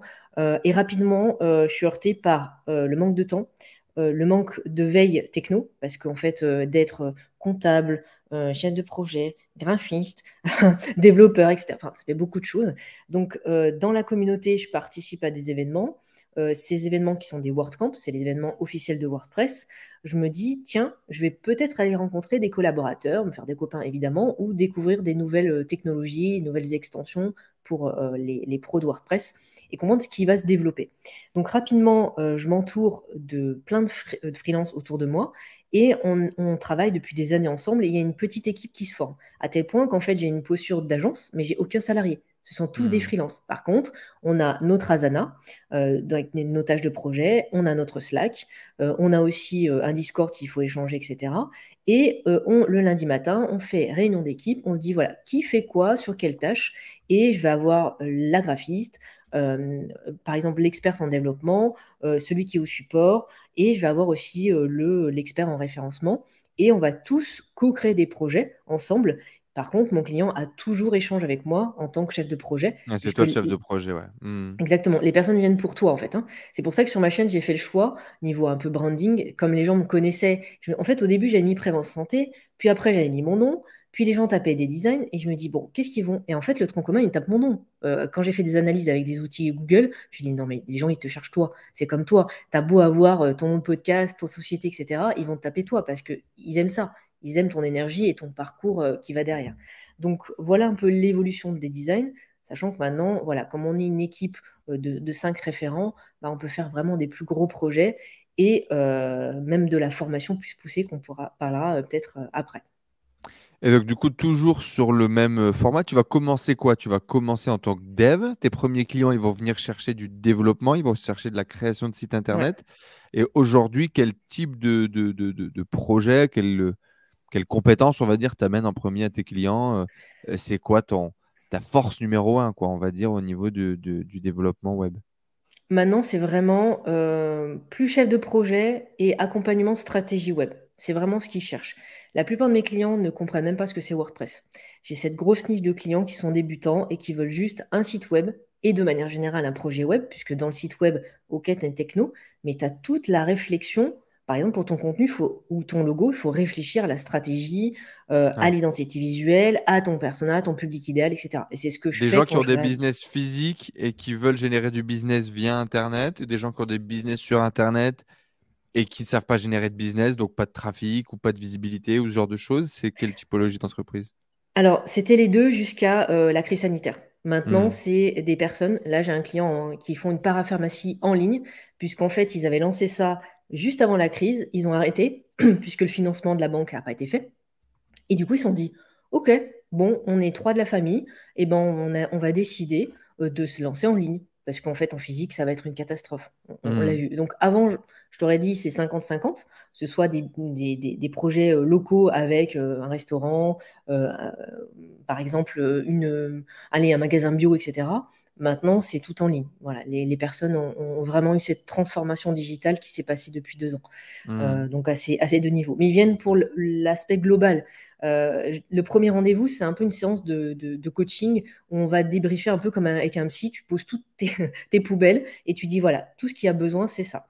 Mais au départ, j'ai commencé effectivement comme dev WordPress. Donc, comme je maîtrisais le HTML, le CSS de l'époque et le PHP, et ben du coup, en fait, je faisais des sites et les gens tapaient développeur WordPress. Mais dans l'intention, en 13 ans, tout a changé. Il n'y avait pas de community. Facebook commençait en 2009. Hmm. La première version de Facebook en anglais, c'était 2007. Donc, tu vois, il y a eu une évolution énorme dans le projet web de manière générale. Hmm. Ouais. Effectivement, moi aussi, je me suis réinventée. Ouais, bien sûr. Et du coup, cette casquette aussi, santé, t'a amené à avoir des clients dans la santé et puis accompagner des gens avec leurs projets web qui, eux, sont des professionnels de la santé, coach ou thérapeute. Est-ce que tu peux nous raconter un peu aussi comment, on va dire, tes passions, tes expériences, comment ton vécu personnel, ben, parfois peut booster une activité pro là où tu l'as pas imaginé? Parce que je pense qu'il y a beaucoup de gens qui s'autorisent pas à voir les différents ponts dans leur vie, tu vois. J'ai envie de leur dire, votre passion, votre différence fait que le client va venir travailler avec vous, quel que soit le domaine. Hmm. L'aspect santé naturelle, l'aspect interview, le fait que je connaisse leurs compétences. Quand j'ai une astrologue qui vient et qui me dit, oui, il y a telle planète, etc., le fait que je connaisse son domaine, elle va me Ouais. forcément signer, forcément. Et puis elle va apprécier d'échanger avec moi. Et puis au passage, on se fait un petit café, on mange un petit truc et puis elle me fait mon thème. Dans la naturopathie, c'est pareil. Chez les ostéos, c'est pareil. Chez les coachs d'entreprise, ça va être pareil. Donc oui, ça, c'est une force d'avoir une passion dans une thématique et de proposer la solution professionnelle derrière. Donc, alors évidemment, ça dépend le type de passion, mais votre expérience fait que le client va venir vous choisir parce que vous avez une expérience dedans. Évidemment. Alors après, j'ai d'autres clients et j'ai d'autres niches de clients. Ça va être par exemple dans le vin. Alors je ne suis pas une alcoolique pour autant. C'est juste que je me suis intéressée et que je vais surtout aller visiter par exemple leur cave et je sais exactement de quoi ils parlent. Donc un gros plus sur l'expérience. Évidemment, ils viennent pour ça. Hmm. C'est évident. Et du coup, les différentes connexions que vous pouvez faire eh bien, avec les gens que vous avez en face de vous. Et parfois, potentiellement, vous vous autorisez pas. Ça, c'est un truc que je vois souvent. Vous autorisez pas à faire ce pont, à dire, bah, tu sais, moi, je peux t'aider, etc. Ça a été comment, toi, justement, ta stratégie pour trouver des clients, pour oser dire, hey, j'ai cette compétence-là, je sais faire ça, je peux vous aider, et en plus, vous allez me payer, et potentiellement, vous allez même bien me payer pour le faire. Est-ce qu'il y a eu Au des début, barrières sur ton parcours pour ça, et comment ça s'est passé? en 2009, il n'y avait pas les réseaux physiques. Tu vois, maintenant, il y a les BNI. Moi, j'ai un réseau d'entrepreneurs qui s'appelle Bouge ta boîte, donc c'est que au féminin, sans être féministe, je le précise, parce que sinon, j'aurais pas adhéré. Parce qu'on a besoin des hommes, heureusement qu'ils sont là. Et en fait, il n'y avait pas ces réseaux physiques. Quand je me suis lancée en 2009, il n'y avait que la CCI. T'imagines, converse au pied, j'arrive, les mecs, ils ont tous 58, 59 ans, et ils Mm. m'ont dit, qu'est-ce qu'elle fout là, elle? Alors, j'ai jamais fait une réunion aussi vite de ma vie, je suis vite partie, j'ai dit, c'est pas ma place. Donc, inconsciemment, et ça, c'est une technique que tu dois expliquer et que les personnes doivent connaître, c'est le référencement naturel. Je faisais des articles tous les jours sur mon média santé. Je disais, voilà, j'ai fait une interview, j'expose mon problème, je parle d'une pathologie à mon niveau, etc. Et à la fin, je dis, si vous voulez, bah, en fait, je peux vous accompagner dans le web puisque je fais de la com, je fais des petites vidéos. Les vidéos, bah, je les vends tant. Et en fait, indirectement, avec du contenu gratuit, bah, je proposais mon expertise. Et en fait, de façon fluide, ça s'est fait comme ça au début. J'allais toquer au porte-à-porte aussi, parce qu'il y a encore une fois, il n'y avait pas cette facilité de réseau. Et quand les réseaux physiques sont arrivés, tu vois, par les réseaux d'entraide comme nous on peut avoir avec le web, ça va être aussi par les vidéos, les podcasts. J'ai régulièrement des clients qui me découvrent sur YouTube et qui viennent me contacter sur mon site en disant, bah là, j'ai adoré votre vidéo, j'ai adoré la manière dont vous avez parlé, par exemple, du confinement, bah, j'ai envie de bosser avec vous parce que ça m'inspire. Donc, toutes les petites actions qu'on va faire, que ce soit des podcasts, des articles, des vidéos, ce soit des ateliers, des webinaires, tout ça, bien sûr, va cheminer et va donner une information pour aller proposer ses ventes. Donc, si vous avez une passion, je ne sais pas, n'importe quoi dans la construction de meubles Ikea, voilà, vraiment n'importe quoi, et ben, faites des vidéos, dites, transmettez vos infos. Peut-être que bah, moi, j'aurais besoin de vous ou une personne va vous découvrir et dire, ah ouais, ah lui, il a fait des meubles. Ah ouais, mais peut-être qu'aussi derrière, ah, c'est un ébéniste. Ah bah ouais, j'ai envie de bosser avec lui. Ou alors pour les piscines. Enfin, je sais pas, il y a vraiment plein de sujets, tu vois, c'est vraiment très large. Donc quand j'ai Mm. commencé, c'était ça. Et je le faisais indirectement sans le savoir. J'ai fait, pendant 2-3 ans, je faisais des articles tous les jours. Tu t'imagines le trafic de référencement que je faisais. Donc ça, c'est important. Et c'est de se faire connaître d'un point de vue communautaire, donc évidemment dans ma communauté WordPress, mais aussi dans des communautés virtuelles ou physiques. Ça, c'est vachement important. Je pense qu'il faut avoir les deux, parce qu'il faut nourrir un peu le local ou le national. Par exemple, Bouge ta boîte, moi, c'est national. Mais aussi rentrer dans des communautés qui peuvent être aussi à distance. Voilà un petit peu toutes les astuces. Après, étant expert du web, forcément, j'ai boosté mon référencement naturel et payant. Donc SEO, SEA, forcément. C'était plus facile pour moi. Et après, surtout, le bouche à oreille. Un client satisfait, c'est une personne qui va revenir derrière. Ça, Mm. c'est juste fou. J'ai allez, 90% de personnes qui viennent, bah, bouche à oreille, ça convertit effectivement parce que le client est satisfait. Ouais, et puis une recommandation par quelqu'un a toujours beaucoup plus de facilité à convertir. Et quand vous avez une boîte de service ou que vous êtes freelance, etc., voilà, trouvez les premiers clients, faites un travail extraordinaire avec eux et demandez-leur s'ils n'ont pas des potes qui ont des besoins et n'ayez pas peur de le faire. Et en général, effectivement, ça permet de se lancer, quoi, ça permet de démarrer. Tu as réussi à vivre rapidement de ton activité d'indépendante? 2009, 2013, ça a été un peu difficile. Les 2 premières années ont été difficiles. Encore une fois, c'était le début des auto-entreprises. Il n'y avait pas Malte. Les freelances, maintenant, ont une grande chance d'avoir Malte ou des réseaux en ligne, pour pas les Ouais, citer. pour leur donner de la Euh, visibilité assez vite et les premières missions. Ah ouais, c'est juste fou. J'en vois des reconvertis dans le web qui se lancent en tant que freelance WordPress. Ou en 6 mois, ils font un bon chiffre, hein, ils font un SMIC, quoi. Donc, c'est bien. Moi, les 2 premières années, j'ai dû facturer 1000 balles. Donc, c'était difficile. Heureusement qu'en parallèle, je faisais d'autres petits boulots et qui m'ont aidé. Et je me suis longtemps posé des questions. Je me suis dit, mais pourquoi en fait ça convertit pas? Est-ce que je me suis trompée ou autre? Et puis après, 2 ans après, le média santé étant là, en fait, tous les acteurs que j'interviewais venaient même euh, au début, me payer pour les interviews. Alors, c'était ridicule, c'était 100 euros, 200 euros. Maintenant, c'est plus ce tarif-là. Mais j'étais contente d'avoir quelque chose. En fait, même si c'est 10 euros, et c'est ça le conseil que je pourrais donner à tous tes auditeurs, c'est même si c'est 1 euro, faites le symbolique. Et j'avais fait le test, je leur ai dit, bah, faites un don. Donnez-moi ce que vous voulez. Ah, mais c'est super ce que vous faites. Et souvent, on est étonné parce que les personnes ont du mal et vous donnent une plus grosse valeur que ce que vous imaginez de Ouais, vous-même. bien sûr. Ça, Hmm. c'est vachement intéressant. Donc, j'ai bien mis 2 ans parce que c'était tout récent. Et je dirais, à partir de 2013, ça a vraiment pris l'ampleur. Je suis restée en auto-entreprise. Et là, tu vois, ça fait 4 ans que je suis en SARL. Donc maintenant, ça tourne bien. J'ai des collaborateurs. Alors, certains diraient c'est des sous-traitants. Pour moi, c'est des collaborateurs parce que le projet ne se fait pas si on n'est pas là. Hein. On n'est pas là tous Hmm. ensemble. Et maintenant, on va de manière très, très large jusqu'à de la formation et jusqu'à une formation en ligne. Peut-être que tu vas parler après ou que les gens découvriront. Justement, du coup, aujourd'hui, tu restes en mode solo avec des freelances qui bossent avec toi. Vous êtes en mode partenaire, comme si vous étiez une équipe, mais tout le monde est indépendant.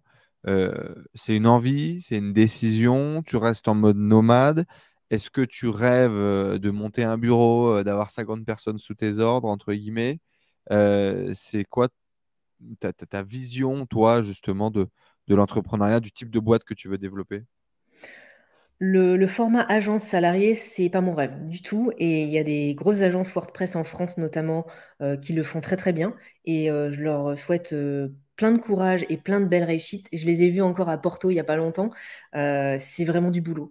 Chef d'entreprise qui gère 30-40 personnes, c'est un quotidien qui est pas facile. C'est pas mon envie, c'est pas mon impulsion. Bien sûr, tu fais du chiffre, c'est chouette. Tu nourris des personnes entre guillemets, mais c'est pas du tout moi mon délire. J'aime bien ce côté liberté du freelance. Le fait que lui ou elle, enfin la personne, a une possibilité de travailler aussi avec ses propres clients. J'aime bien ce côté indépendance. Avec mes clients, je leur dis toujours, vous avez la réalisation, vous avez le site, vous pouvez gérer vous-même, et même je leur apprends à faire de la vidéo. Donc j'aime bien cette indépendance. Et puis parce que aussi, j'aime travailler dans le monde entier. Donc pourquoi se limiter à avoir une agence physique, même si le remote fonctionne de plus en plus, mais j'ai pas envie d'avoir ces contraintes et d'imposer des contraintes parce que pour moi, c'est être dans une sorte de schéma, un carcan un peu peut-être ancien dans mon histoire. J'ai vraiment envie de fonctionner à une manière revisitée de l'agence. Et en tout cas, ça fonctionne. Au début, j'avais un peu peur. Et en fait, non, les personnes comprennent et au contraire évoluent. Et puis, j'ai perdu au passage quelques freelances, mais ils se sont fait embaucher ou ils ont changé de vie. Sont allés élever, entre guillemets, des chèvres en Alaska pour rigoler. Mais ce que je veux dire, c'est que on a aussi la chance de muter et puis de évoluer les uns les autres. Donc, c'est aussi pour ça que j'ai fait ce choix-là, Ah, c'est la liberté, quoi, et la flexibilité qui te totalement. plaît dans cette vision-là. Euh, Tu parlais tout à l'heure justement de publier, de publier du contenu, de publier du contenu, que ça t'a amené des opportunités. Euh, Tu es devenu du coup un média également dans la tech. Tu as été recruté par des médias pour créer du contenu pour eux. Est-ce que tu dirais justement que c'est en faisant que tu es devenu forgeron et que du coup les mecs t'ont voulu en interne? Comment elles sont arrivées pour toi ces opportunités? Parce qu'aujourd'hui, ok, on voit le média établi, le truc, le machin, mais concrètement, comment ça s'est passé et comment est-ce que chacune de ces opportunités voilà, s'est amenée à toi et comment est-ce que tu les as saisies? Première chose, c'est par le biais de rencontres. C'est quand vous allez parler à des personnes lors de séminaires, lors de webinaires, que les gens vont vous connaître, ils vont dire ah peut-être que elle me revient bien, elle parle des trucs super sérieux, elle est vachement pro ou il est vachement pro. Donc ça c'est la première chose. Ensuite, c'est d'aller au culot. Quand j'ai interviewé des grands noms de la santé naturelle ou des grands noms de la tech, je suis allée au culot. J'ai écrit. Quand j'avais pas de réponse 2 jours après, je relançais sur Twitter, sur Facebook, bon, il n'y avait pas Insta, etc. Et je suis allée vraiment au culot. Et tu te dis, mais en fait, ah ouais, cette nana, elle me répond. Mais c'est incroyable. Bah oui, mais parce qu'en fait, ils font tous pipi caca, les mecs. Hein. De... Le matin, ils sont tous comme nous. Alors évidemment, tu essayes d'envoyer des mails aux chargés de com, aux journalistes de l'équipe, etc. Mais toutes mes rencontres, c'était j'y vais, je tente ma chance, et je relance, et je vois ce qui se passe. Et c'est vraiment ça. Alors évidemment, quand on a un peu de contenu pour présenter, bah, c'est plus facile. Donc j'ai envie de dire, même pour des recrutements en entreprise, faites un petit CV, faites une vidéo inspirante. Je sais pas, maintenant on a des super smartphones, quelle que soit la marque. Vous filmez, vous faites un truc drôle, vous mettez votre âme, votre image, votre idée, votre histoire, j'en sais rien, et faites une différence. Et vous leur dites, bah voilà, moi je viens toquer à votre porte, j'ai envie de ça, j'ai envie de faire ça. French Web, c'était ça, c'était un tweet avec la chargée de com de l'époque. Et j'ai dit, tiens, est-ce que vous cherchez des reporters? J'ai vu qu'il y a des reporters en région parisienne. Est-ce que sur Grenoble, vous avez envie? Ah bah ouais, on n'a pas pensé à Grenoble. Et il y a un pôle de tech? Ah bah oui, il y a plein de startups. Il y a des incubateurs énormes à Grenoble, en Rhône-Alpes. Ben moi, je veux bien me présenter. Et c'est comme ça que ça a commencé. Ils ont vu 2, 3 interviews que j'avais fait. et c'est parti.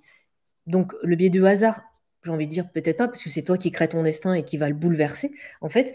Et il faut vraiment, vulgairement parlant, sortir du cul et tenter expérience. Et du fait, dans ma psychologie, de me dire, bah, peut-être que demain, c'est le dernier jour, parce que, ou alors je vais être fatiguée, je vais pas pouvoir faire ça, bah, du coup, j'ai essayé de tout condenser, de faire plein de choses, ça se voit du coup sur ma chaîne ou de manière générale, parce que je suis allée de l'avant et après, tout vient. De toute façon, dans la vie, tout est énergie, tout est transmission. Donc forcément, les personnes vont s'intéresser. Alors oui, peut-être qu'au départ, vous n'allez pas être payé. C'est pas grave, vous créez de la visibilité, vous faites l'expérience. Moi, les premières vidéos, c'était catastrophique. Enfin, je mettais plus de temps à regarder ma tête comme ça. Je dis, ah mais merde, je suis pas bien coiffée comme ça. On s'en fout. C'est l'information. Même toi, tes premières vidéos, tu vas dire, mais il est con le mec en face. Mais c'est pas grave. C'est ça qui fait que bah, vous évoluez et qui est même drôle après. Quand j'ai fait ma vidéo des 13 ans, quand je me revois, je dis, ah, et en fait, c'est marrant. Il y a plein de personnes qui m'ont dit, mais c'est génial. En plus, tu as laissé tes vieilles vidéos. Bah, bien sûr, c'est juste top, quoi. Donc, c'est vraiment ça que je pourrais donner comme conseil, comme approche.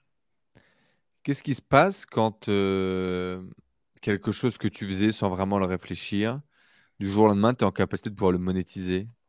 Genre, ce truc de faire tes premiers reportages payants, par exemple, tes premières interviews payantes. Est-ce que tu arrives facilement à mettre un prix dessus? Comment est-ce qu'on définit ça? Est-ce que finalement, avec une réflexion de freelance, on se dit, bon, bah, combien de temps ça va me prendre? Bon, bah, je vais facturer comme ça. Tu as des anecdotes là-dessus? Au début, c'est difficile. Au début, tu te sous-estimes.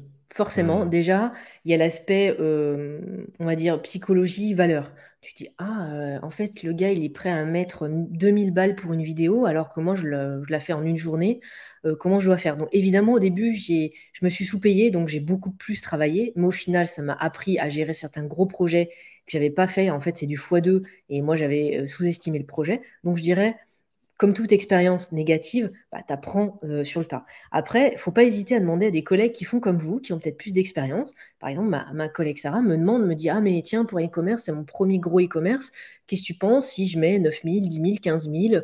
Et ben, je lui dis, bah voilà, en fait, dans ce qui est bien pour la valeur physique, le coût est par exemple de 5 000. Tu prends ta marge parce que c'est ton expérience, il faut que tu vives et voilà, il faut que tu aies quand même de quoi manger à la fin du mois. Mais pense aussi, décortique ton projet et pense que peut-être il va avoir ça comme imprévu. Ou peut-être que tu vas avoir besoin d'acheter une extension en question. Ou peut-être que tu auras besoin d'une graphiste qui te fasse des logos en plus pour illustrer. Tu vois, c'est aussi ça. Et je dirais, demander à des personnes qui ont l'expérience. Il y a plein de communautés maintenant.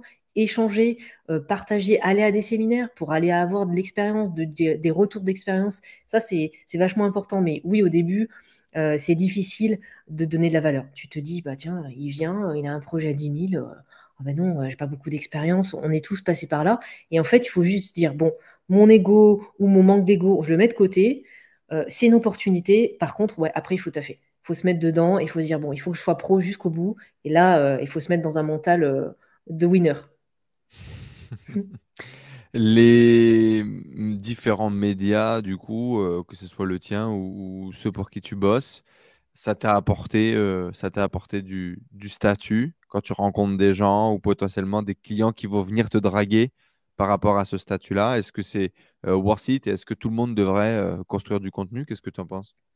Bien sûr que quand tu as des grands noms, alors que pas forcément des TF1 ou autres, hein, parce que maintenant la télé est revisitée, c'est plus YouTube qui est une télé à part entière pour les personnes de notre génération, mais évidemment, tu as une empreinte. En fait, tu as ta place sur le web, tu as fait une réalisation, que ce soit une vidéo, un article ou un podcast, et forcément on dit, ah ouais, ah c'est sympa, ah ils ont collaboré ensemble, ah tu as travaillé pour telle marque. Bon, évidemment, mais ça peut être aussi une expérience, c'est-à-dire même si c'est pour un petit média ou un blogueur, ou un entrepreneur du coin, tu as l'expérience. Par exemple, un artisan qui est ébéniste, par exemple, un de mes clients, bah, c'est pas une grosse marque dans la région, mais par contre, demain, quand on va me dire, est-ce que vous pouvez faire un site d'ébéniste? Bah, je vais dire, bien sûr, je connais, puisque j'ai été confronté à ce client-là. Donc, il y a la marque, il y a aussi l'expérience. Le fait que, justement, tu aies travaillé avec cette thématique-là. C'est un gros plus. Femme entrepreneur, du coup, parle-nous un petit peu des clichés que tu pu vivre, peut-être encore de la difficulté d'entreprendre quand tu es une femme, peut-être des hommes en face qui sont complètement cons, de la solidarité entre femmes. Et il y a un truc intéressant que tu as dit femme entrepreneur au féminin, mais sans être féministe. Et du coup, faudra que tu m'expliques. Bouge ta boîte est arrivé quand je me posais la question d'intégrer des BNI. Alors en France, je ne sais pas à l'étranger ceux qui nous écouteraient, mais les BNI, c'est un peu cette sorte d'institution communauté où tu vas aller recommander un expert qui n'est pas dans ton domaine et eux te recommandent pour générer un chiffre d'affaires, en gros, sur une recommandation réciproque, avec des réunions toutes les semaines, etc.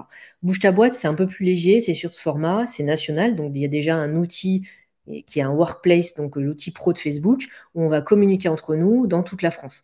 Et tous les 15 jours, on se réunit pour dire, bah voilà, mes problématiques d'entrepreneur femme, et j'expliquerai le non féministe après, et qu'est-ce qu'on peut recommander à l'autre. Par exemple, je suis assureur dans telle branche, je suis avocate fiscaliste, toi tu fais du web, ah bah tiens, j'ai pensé à toi parce qu'il y a tel client qui avait besoin de ça.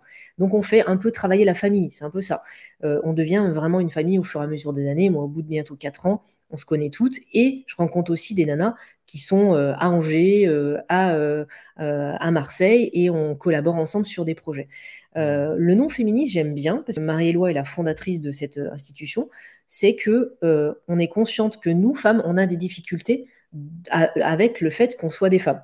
Parce qu'il y a beaucoup des mères de famille qui n'ont pas le temps et qui n'ont pas pris conscience que oui, elles pouvaient peut-être gagner plus que son mari et il n'y a pas de malaise dans le couple et leur activité intime se passera bien, il n'y a pas de problème, ou que bah, tu es reconverti, mais passé d'un salariat et par exemple tes enfants sont grands, tu as 50 ans, comment je vais m'en sortir parce que je veux vendre des patchwork, bah, c'est peut-être possible. Tu vois c'est tout ça parce que oui, encore en 2022, la femme chef d'entreprise, c'est encore resté un peu tabou et il n'y en a pas beaucoup. Dans le monde, des grands noms, si je te dis des femmes inspirantes, bon, Oprah Winfrey bien sûr, mais dans la tech, il n'y en a pas tant que ça. Et ça a évolué, ça évolue, mais c'est pas On a une encore nana ça. française. On a une nana française que j'avais découvert que je ne connaissais pas. J'ai pas le nom. Elle était partie aux States. Elle avait construit un empire dans l'e-com. Elle a revendu sa boîte très très tôt. Et elle en avait construit d'autres. Aujourd'hui, elle fait vraiment Euh, partie des pointures du web français. C'est une nana qui a commencé dans les années 2000. Je sais plus le nom. Mais effectivement, enfin, pour que je te dise qu'il y en a une qui est aussi enfin, tu vois, qui est aussi mémorable, c'est qu'il n'y en a pas, c'est qu'il y en a pas des tonnes, quoi. Ouais. Il n'y en a pas des tonnes. Et quand j'ai. Alors, Oprah Winfrey, pour moi, est un modèle, puisque j'aimais la radio et les interviews depuis très jeune. Donc, forcément, qui ne connaît pas et qui n'est pas inspiré par cette nana, qui a un parcours juste horrible, niveau, on va dire, Perso. des origines. Bah oui, bien sûr. Mhm. Donc, une revanche extraordinaire. Et j'écoutais d'ailleurs beaucoup ces interviews quand j'étais pas bien pendant des années. J'ai bien aimé aussi Aude de Toin, qui est une entrepreneure qui va aller aider le peuple africain à se développer. Et donc, elle crée des sociétés dans la tech. On mettra le lien pour ceux qui veulent aller creuser. Et quand je l'ai vu, donc un séminaire Bouge ta boîte, je me suis dit, waouh, en fait, la nana, elle y va, elle a divorcé, elle a lâché son ancien mari parce que elle se rendait compte que c'était plus du tout en adéquation avec ce qu'elle voulait faire. Et Mhm. c'était une Française, donc si je me trompe pas, m'excusera si elle nous écoute, je crois qu'elle a une cinquantaine d'années. Et donc, c'était juste génial de voir qu'il y avait des femmes inspirantes et qui osaient le faire. Il y a aussi l'état de culture. On n'est pas habitué à dire ah bah je suis une femme, non, il faut quand même pas que je dépasse telle ou telle personne. C'est difficile. Moi, j'en ai eu plein des remarques. Alors, moi maintenant, mais il y a encore quelques années, un client m'a dit bah, je refuse votre projet même s'il est moins cher que votre collègue. Bah, pourquoi? Bah, vous êtes une femme en fait, hein. Lui, il va mieux réussir que vous à me faire mon site web. Ah, d'accord, tu vois, je me claque. Le jour même, je me dit, oula, je vais aller courir, ça sera mieux. Et après, le lendemain, je me suis dit, ok, bah, je vais faire un petit post inspirant. Et puis après, j'ai des clients qui ont réagi, qui ont dit, mais non, mais c'est inadmissible, etc. Et j'ai eu quand même un client qui est venu grâce à ça, qui a dit, bah, moi, j'aime votre énergie de femme, votre créativité et votre sensibilité sur le projet. Mais oui, Mhm. c'est en 2019, donc tu vois, c'est pas très vieux. Il y en a encore qui ont des a priori comme ça ou qui se pensent qu'on aura moins de temps parce qu'on doit gérer la famille, en fait. Alors que pas du tout. Il y a beaucoup, moi j'ai beaucoup d'amis qui sont papa à la maison et qui ont fait le choix parce que la femme devait aller travailler et je trouve ça génial. C'est juste fou. On a besoin de cette énergie masculine que les enfants soient là et qu'il n'y ait pas de père absent parce qu'ils travaillent trop. Donc oui, ça existe encore, ça évolue. C'est pas encore à 200%, mais j'en entends encore un peu des petites blagues comme ça. Mais en même temps, maintenant, avec le recul, Je me dis, bah, c'est pas un client qui me correspond, c'est pas Mhm. une personne avec qui j'ai envie d'échanger, c'est pas un collègue avec qui j'ai envie de garder un lien. Tant mieux, c'est peut-être moi qui me trompe. Il trouvera la perle de son côté, et puis tout le monde vivra bien dans son quotidien, quoi.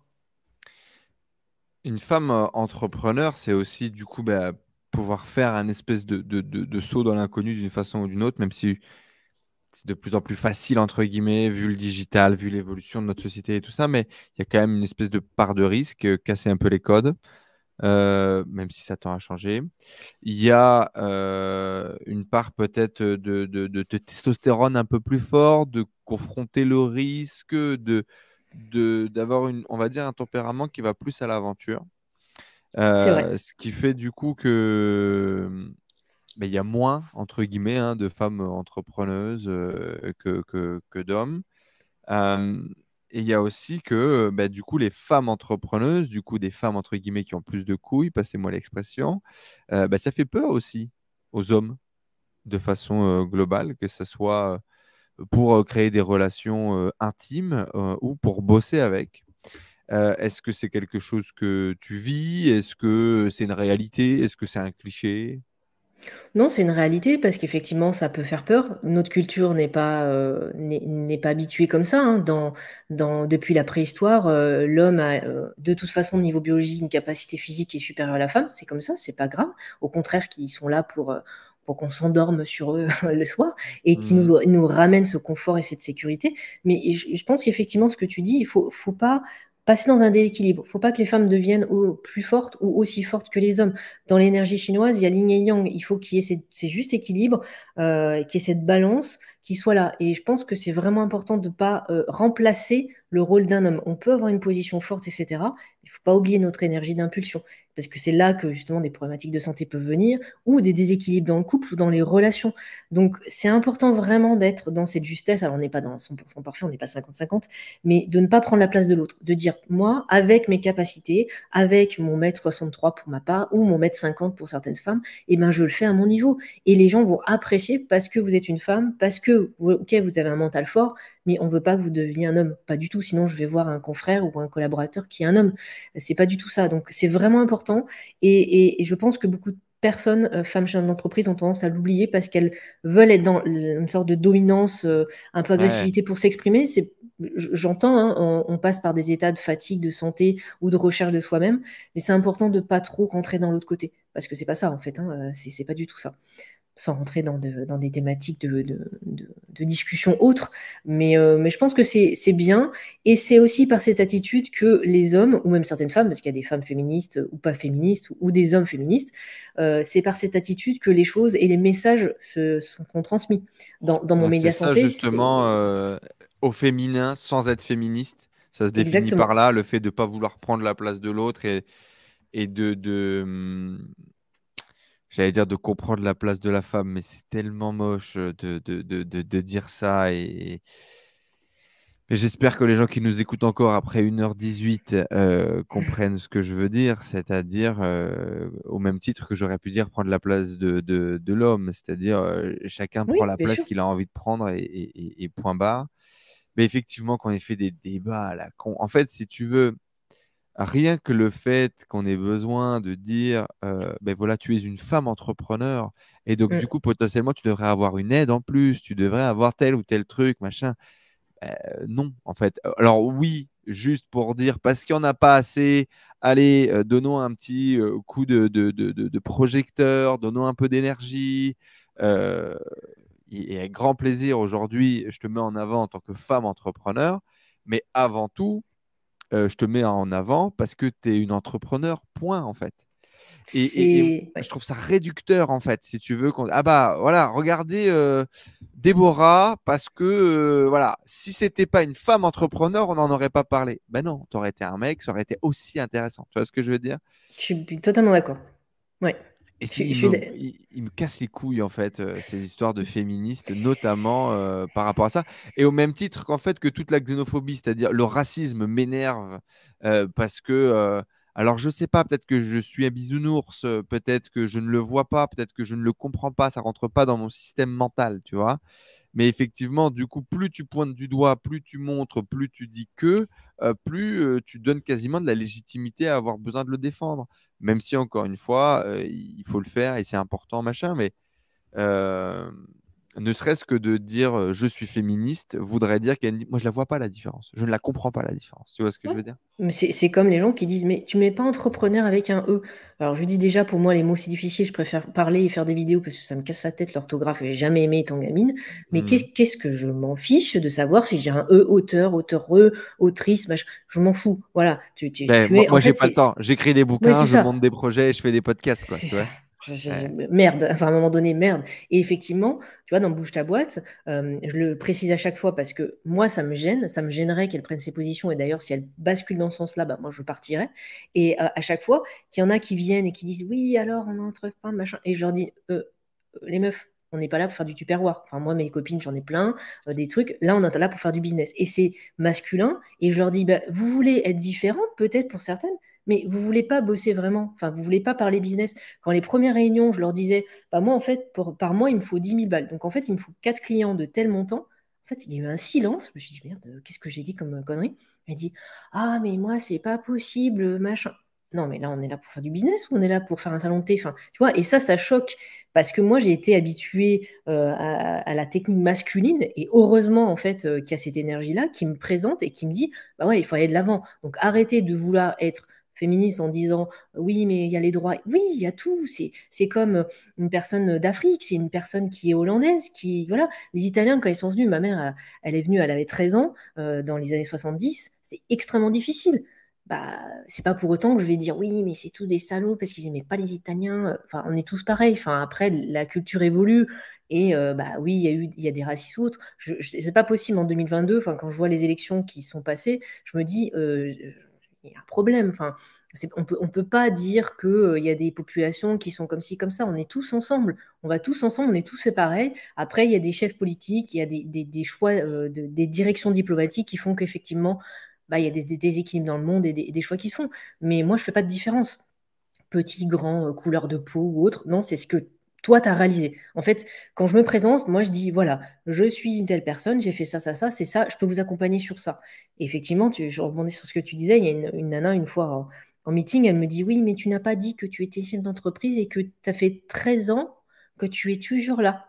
Oui, mais enfin, moi, enfin, c'est pas ça, en fait, mon portrait, c'est pas ça. Oui, d'accord, on me voit avec les cheveux longs, évidemment, j'ai une robe, ok, tout va bien.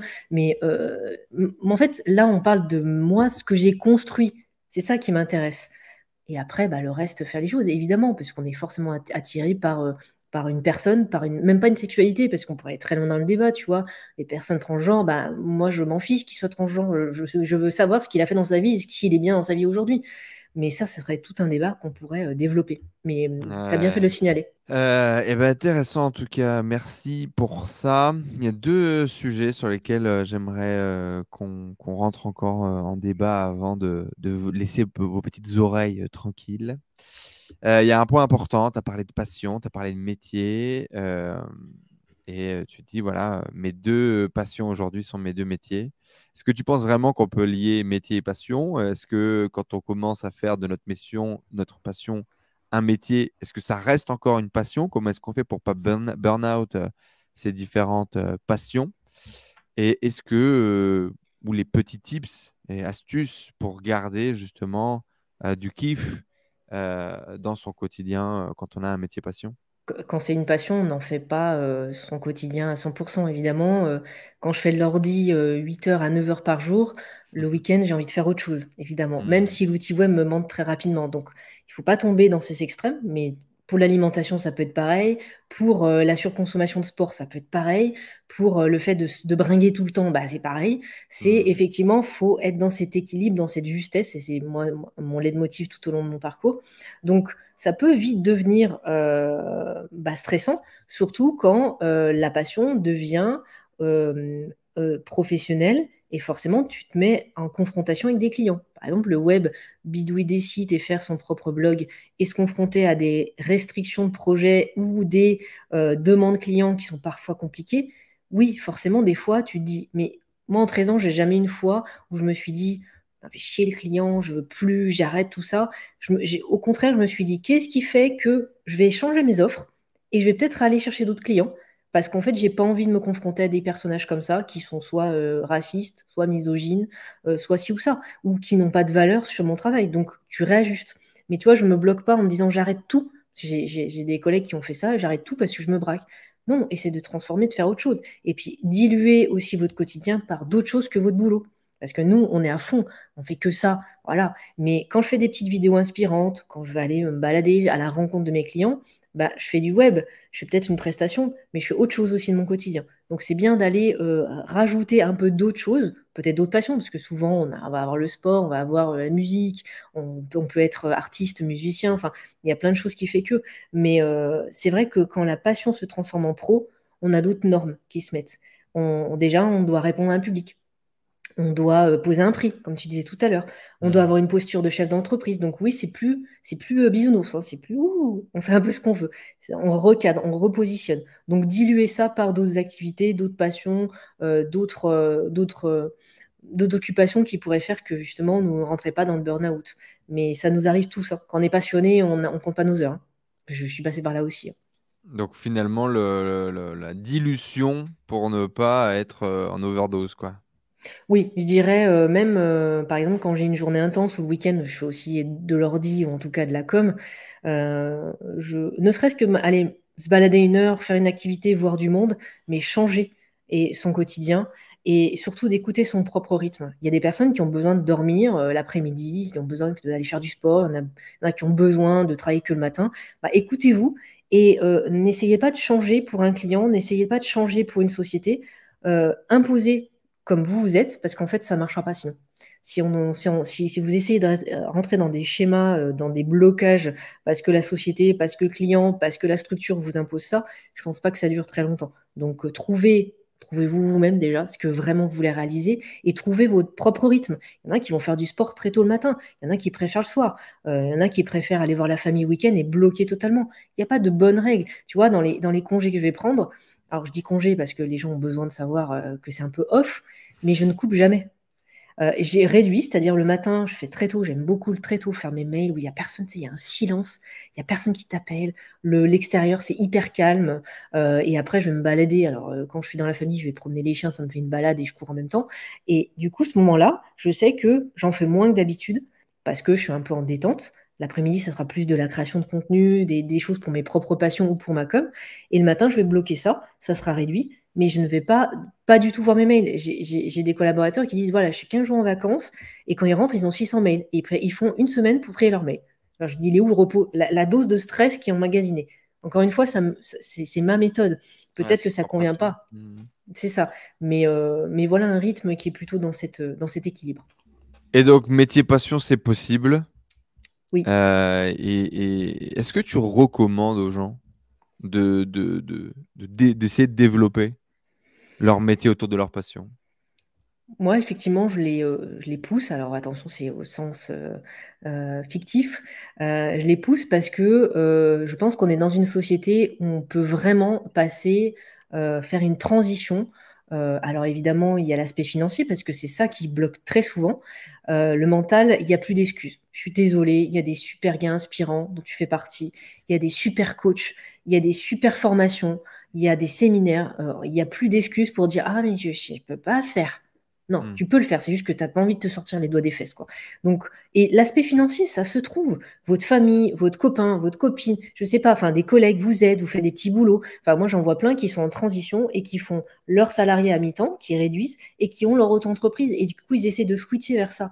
Donc, oui, un grand oui. Par contre, ça peut prendre du temps. Évidemment, certains vont mettre une semaine, d'autres vont mettre 2 ans. C'est pas grave, faut pas lâcher. Mais il faut toujours rester dans ce bain de se dire, bon, allez, le matin, c'est peut-être difficile. Vous avez peut-être perdu votre chien ou votre chat. Il y a peut-être que votre ami est fatigué et a été malade cette nuit. Peut-être que votre petit a été malade justement aujourd'hui. Ou alors, vous avez un dégât des eaux, comme ça m'est arrivé. Et je me repositionne, je me dis, bon, c'est quoi l'essentiel? C'est quoi ma tâche du jour?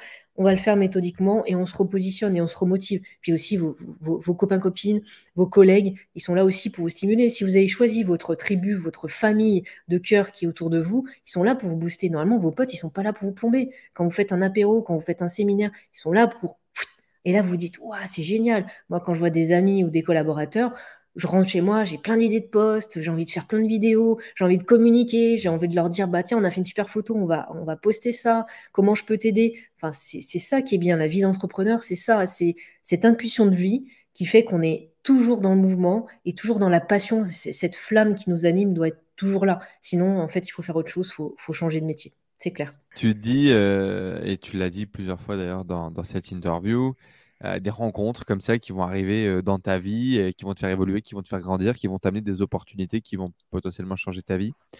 Euh, on a l'impression qu'elles arrivent un peu toutes seules, comme ça, par magie du Saint-Esprit, de l'univers. À quel point, du coup, les rencontres ont impacté ta vie, ta carrière? Euh, Comment est-ce qu'on les fait? Quelle est ta vision comme ça sur autrui, l'autre, les rencontres, le réseau? Les rencontres, elles se font si déjà on va au contact de l'autre. C'est pas derrière son ordi à broyer du noir tous les jours que les rencontres vont se faire. Hmm. Ensuite, il faut oser, c'est ce que je disais tout à l'heure. Il faut oser se présenter, même si c'est maladroit, c'est pas grave. Même si ton pitch il est dégueulasse en 1 minute, eh ben c'est pas grave, t'iras Hmm. mieux, mais peut-être que tu vas marquer la personne. Bien sûr, elles descendent pas du Saint-Esprit. Quand je dis le mouvement, je pense qu'on est fait pour être dans le mouvement. On est fait pour dormir aussi, hein, bien sûr, mais on est fait pour aller de l'avant. Donc, d'aller essayer d'expérimenter, de se confronter à une situation, à un public. Le web, pour moi, c'était une grosse épreuve, tu vois. Pourtant, j'avais déjà des années d'entrepreneuriat et je me suis dit, allez, j'y vais, ça va être cool parce que je vais ressortir en positif plein de choses. Donc, d'aller à la rencontre, et puis si tu es en position de te dire, je sais ce que je veux, je suis déterminée, peut-être que je suis maladroit, peut-être que je suis un junior, mais je sais ce que je veux, bah, en fait, les rencontres vont se générer aussi. Il y a une énergie en médecine chinoise, parce que j'ai fait beaucoup de taekwondo, dans cette énergie, tout se crée. Il y a jamais de mauvaises ou de mauvaises occasions, de mauvaises rencontres, parce que quand ça doit arriver, ça doit arriver. Et que ce soit d'un point de vue perso ou pro, en fait, il faut juste être ouvert à l'écoute de ce qui se passe autour. Et en fait, en général, ça capte correctement. Mais oui, il faut être en mouvement pour les avoir. Être en mouvement. C'est beau. Ça me parle bien. J'aime beaucoup cette idée de mouvement et notamment par rapport, tu vois, j'allais dans les relations, c'est pas statique, mais euh, tu vois, il y a la rencontre à l'autre, il y a le networking, et toi, tu me parles d'être en mouvement. Donc, c'est intéressant, il y a cette responsabilité individuelle, il y a ce truc où finalement, on est un peu toujours le déclencheur aussi d'une rencontre éventuelle qu'on n'a même pas imaginée, qui potentiellement va avoir un impact sur notre vie, et je trouve ça beau. Euh, Tu connais, tu as rencontré énormément de gens. Est-ce que tu as des petites, encore une fois, tips, astuces, même si parfois c'est beaucoup du caractériel, sur comment développer des relations, comment entretenir des relations, comment avoir, entre guillemets, Dale Carnegie parle d'une personnalité plaisante, euh, ce qui est un exercice assez compliqué pour moi, parce qu'il y a beaucoup de choses que je fais naturellement sans vraiment y réfléchir. Mais c'est quoi ta vision de la chose? Tu le dis très bien, c'est effectivement la personnalité. Moi, gamine, j'ai été hyper timide. J'allais parler, mais je faisais mon scénario peut-être 5 heures avant de rencontrer la personne. Donc, tu vois, c'était compliqué pour moi. Puis en fait, petit à petit, les expériences de la vie, parce qu'en fait, on a plein d'expériences au quotidien. Alors, en fait, on ne s'en rend pas compte, c'est après coup qu'on se dit, ah bah oui, il s'est passé ça. On fait que je suis allée de l'avant et je suis allée au contact. Mes premières grosses interviews, bah, ça faisait allez, on va dire une cinquantaine de fois que j'essayais d'aller dans le devant de la scène ou de contacter telle personne parce que je n'osais pas. Donc j'ai essayé à un petit niveau, genre parler à mon voisin parce que j'ose pas, parce qu'il est super mignon et voilà. Puis après, en fait, tu te dis, bon, j'ai trouvé la personne de ma vie et en fait, je suis allée super à l'aise. Bah oui, mais parce que toute ta vie, tu as fait des rencontres et qui t'ont amené. C'est comme un sportif de haut niveau, il fait pas telle compétition dès le départ en disant, oui, j'ai envie de courir, je fais de l'athlétisme. C'est pas ça. Donc c'est un peu petit à petit. Bien sûr, le caractère est là, mais j'ai envie de dire, on peut tous réussir dans l'activité qu'on veut. Il suffit de l'entraînement et de la volonté. Alors, la volonté, évidemment, c'est ton environnement. J'ai pas envie de dire l'éducation parce que c'est pas vraiment ça. C'est où tu te situes. Tu prends des enfants qui sont adoptés, et ben en fait, en fonction dans l'environnement qu'ils sont, les parents qu'ils ont, quels que soient d'ailleurs les parents, et ben en fait, ils vont développer ce mindset qui va faire waouh, ok. Ouais, et même du leadership. Les grands leaders, je suis pas sûre qu'ils étaient tous. On parlait de David Laroche tout à l'heure. Je suis pas sûre qu'au départ c'était des super communicants. Waouh, moi je suis trop bien. C'est pas du tout ça. Et c'est souvent d'une difficulté que ça va évoluer. Donc c'est vraiment ce pas à pas, comme je le dis souvent, qui va aller cheminer et par l'exercice. Moi je pense que de se confronter régulièrement à des situations et de le faire, voilà, comme un petit peu le colibri hein, qui fait sa part et qui va aller co-construire les éléments du barrage, comme les animaux font. Hein. Les abeilles, j'adore, c'est un animal qui me passionne dans leur façon de faire. Ils sont tous là à créer pour pouvoir faire une production. Et ben c'est ça, c'est aller tous imbriquer les éléments pour que ça fasse des choses. Mais oui, faut vivre l'expérience. Il n'y a pas de mystère pour pouvoir évoluer. Mais on est tous dans la difficulté dès le départ. La vie nous donne pas toutes les clés. Alors, il y en a qui sont peut-être plus communicants, mais je te dis, je suis sûre que si toi, tu fais une rétrospective sur ton parcours, tu dis, bah non, mais petit, j'aurais jamais osé aller parler à telle personne ou faire un podcast comme aujourd'hui. Et en fait, on le fait parce qu'on se teste. On teste l'expérience, on teste la vie, et puis on essaye de construire un beau projet de vie. Écoute, j'en parlais juste avant. J'ai fait beaucoup de choses finalement juste avant de lancer ce podcast, mais oui, j'en parlais. Je vais lire exactement le message que j'ai envoyé. Tu vas me dire ce que tu en penses. Je sens que donc je disais que j'allais faire des vidéos complètement loufoques et différentes machins. Je sens que je vais tourner des conneries énormes dans les prochains jours. Il faut que j'explore sans limite et sans contrainte. J'ai de l'ego à casser. Il y a de la résistance, tu vois, dans ma capacité à pouvoir publier un truc qui n'a rien à voir avec ce que je fais habituellement. Et donc, du coup, je me lance comme ça dans le bain et aller explorer des choses. Et je pense aussi que c'est dans ces moments-là où tu découvres des trucs, il se passe des trucs et on grandit, quoi. Je suis complètement d'accord.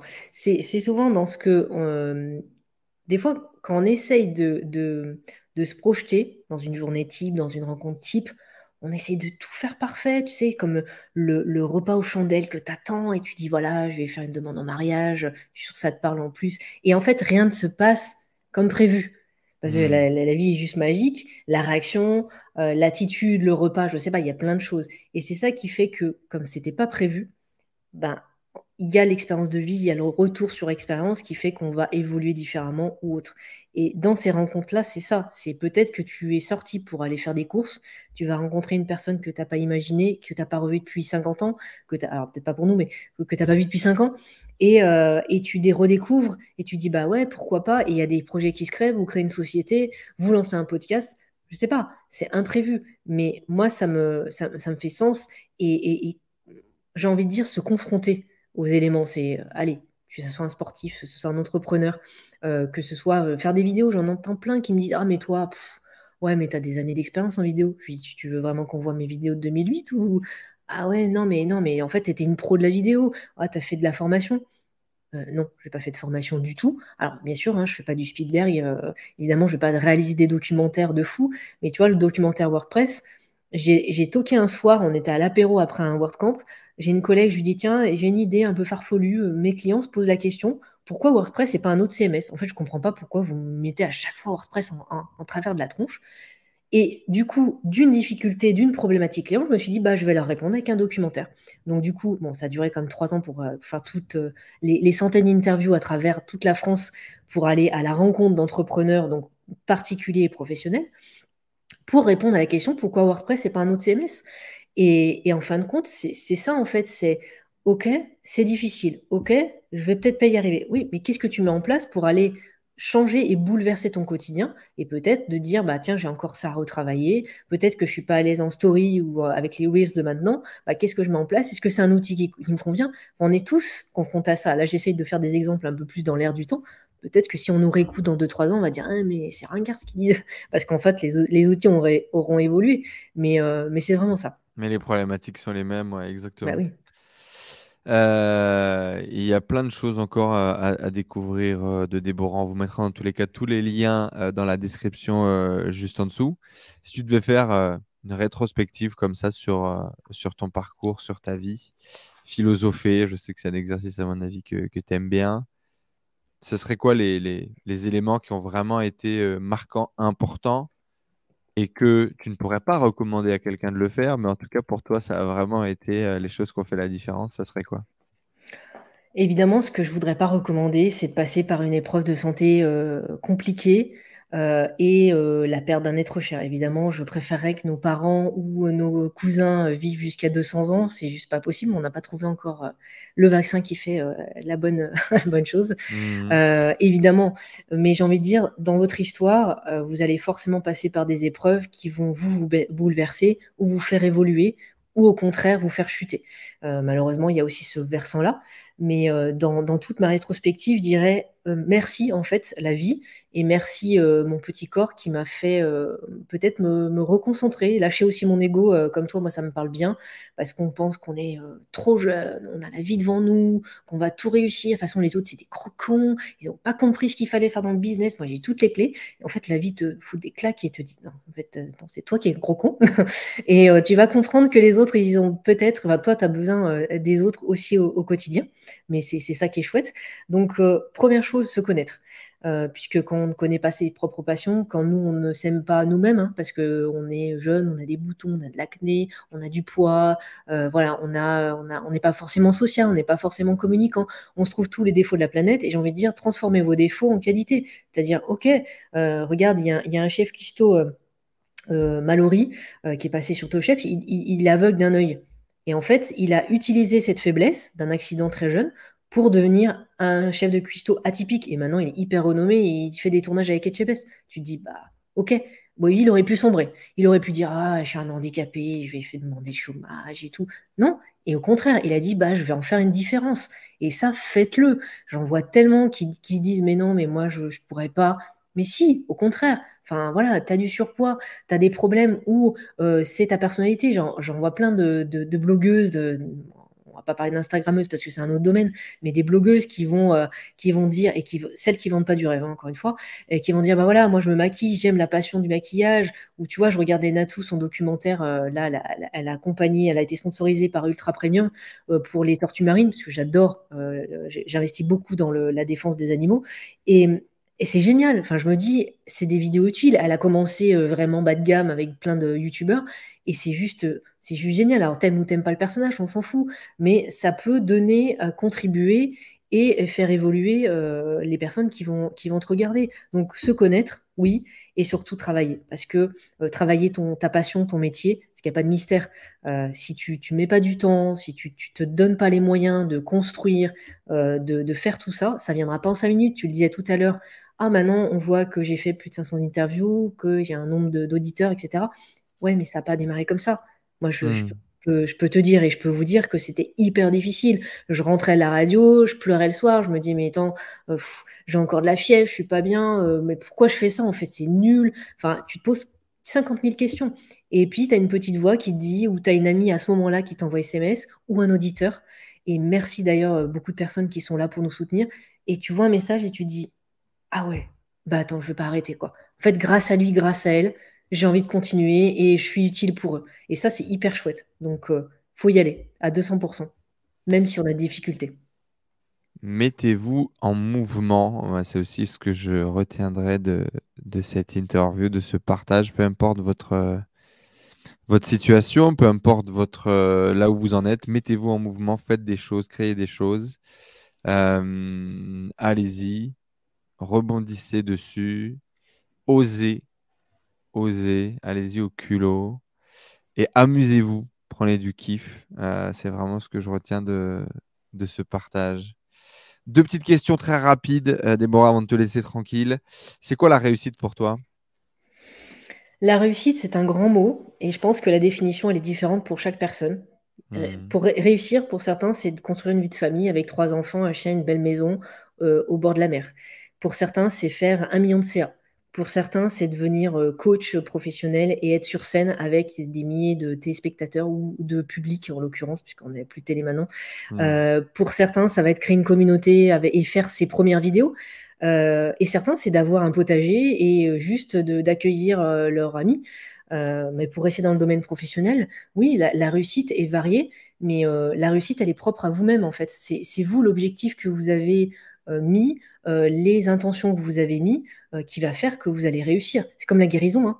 Guérison, c'est un trop grand mot. Pour moi, il n'y a pas de guérisseur. Pour moi, il y a des personnes qui sont alliées, qui vont vous aider dans votre chemin de vie et qui vont faire que vous serez dans un état de santé optimal. Et la santé, c'est quoi aussi, si je veux bifurquer un petit peu, c'est être en équilibre avec plein de choses. Le physique, la génétique, la santé mentale, parce que c'est important, et ta réalisation personnelle. Donc, c'est tout ça. Et réussir, ça serait un peu en parallèle de ça. Et donc, du coup, ta réussite à toi, tu as Ma trouvé cet réussite, équilibre? je pourrais dire qu'effectivement, maintenant, j'ai réussi. J'ai réussi à atteindre peut-être un certain palier, puisque peut-être que si on fait une interview dans 15 ans, avec quelques rides en plus, on se dira, bah voilà, j'ai encore réussi un palier en plus. Mais j'ai réussi déjà à vaincre mes propres peurs du quotidien, à vaincre ce corps physique qui était vraiment un poids énorme et qui me faisait pas avancer du tout. Et j'ai réussi aussi à transmettre des informations qui pour moi étaient essentielles et que les personnes découvrent au quotidien. Et je suis dans cette paix, dans cet équilibre, comme je le dis souvent, mais dans cette paix. Donc oui, je peux dire que j'ai réussi aujourd'hui avec des parcours difficiles, mais j'ai rien lâché. Et comme quoi, tout est possible dans la vie. Et vous aussi, vous pouvez y arriver. C'est quoi ta définition d'une tribu? Tribu, c'est une famille de cœur qui me ressemble. Je dirais des individus qui réunissent toutes mes valeurs, mon éthique, ma passion. Pas que moi je suis la science infuse, pas du tout, mais qu'on partage les mêmes valeurs et qu'on collabore, qu'on co-crée, qu'on partage nos difficultés ou nos plus. C'est vraiment ça pour moi la tribu. C'est une famille que j'aurais choisie, une famille de cœur que j'aurais choisie. C'est pas notre famille de sang. Et ça, c'est vraiment important. Elle est beaucoup plus difficile que notre lien de sang qui se passe par la génétique. Ça me plaît beaucoup, ça, cette définition de la tribu. Merci beaucoup, Déborah. Pour retrouver Déborah, son travail, si vous voulez la choisir comme chef de projet web pour vous aider à vous accompagner dans les projets, tous les liens sont dans la description juste en dessous. Et bien évidemment, si vous voulez rejoindre notre tribu, la tribu, le club numéro 1 en France pour les business web, pour les entrepreneurs du web, le lien est dans la description également. C'est avec grand plaisir qu'on vous découvrira et qu'on vous accueillera. Si vous êtes sympa, que vous ne mettez pas les pieds sur la table et que vous aimez bien boire et manger. Voilà. Les liens sont dans la description juste en dessous. Déborah, merci beaucoup. On se dit à bientôt. À très bientôt, certainement en physique lors d'un événement. Et je voulais aussi préciser que merci d'être resté le même depuis qu'on s'est rencontrés. Alors, encore une fois, on a eu plein d'ego, on a eu plein de parcours, on a eu des difficultés. C'est chouette parce que, voilà, je peux dire que tu fais partie de ma tribu aussi, des personnes qui m'inspirent aussi parce que on est tous à un niveau, on s'inspire les uns les autres. Et merci d'exister parce que le fait que tu oses transmettre, eh ben, ça inspire les autres et peut-être que tu vas aider à un certain niveau la personne ou le gars ou la nana qui va t'écouter. Donc un grand merci d'être là dans la place du web. Merci beaucoup, ça me fait plaisir. Toujours particulier ce moment où tu reçois un compliment, tu sais, là où d'habitude c'est toi qui les donnes, ou tu vois, tu es dans ta posture, Mm. machin. Tu vois, tu sais jamais trop où te mettre. Merci. Non, C'est je sais important. recevoir aujourd'hui, je reçois l'abondance. Merci la vie. Ça fait plaisir et merci à toi de m'avoir relancé et de s'être dit, tiens, il faut qu'on fasse ce partage, il faut qu'on fasse cette transmission, il faut qu'on fasse cet échange. Tu l'as eu en tête depuis 2017 et on le réalise en 2022 et peut-être qu'on fera une mise à jour dans quelques années et ça fait plaisir. Donc merci pour ça Avec grand et à plaisir. bientôt du coup dans un prochain épisode. À bientôt.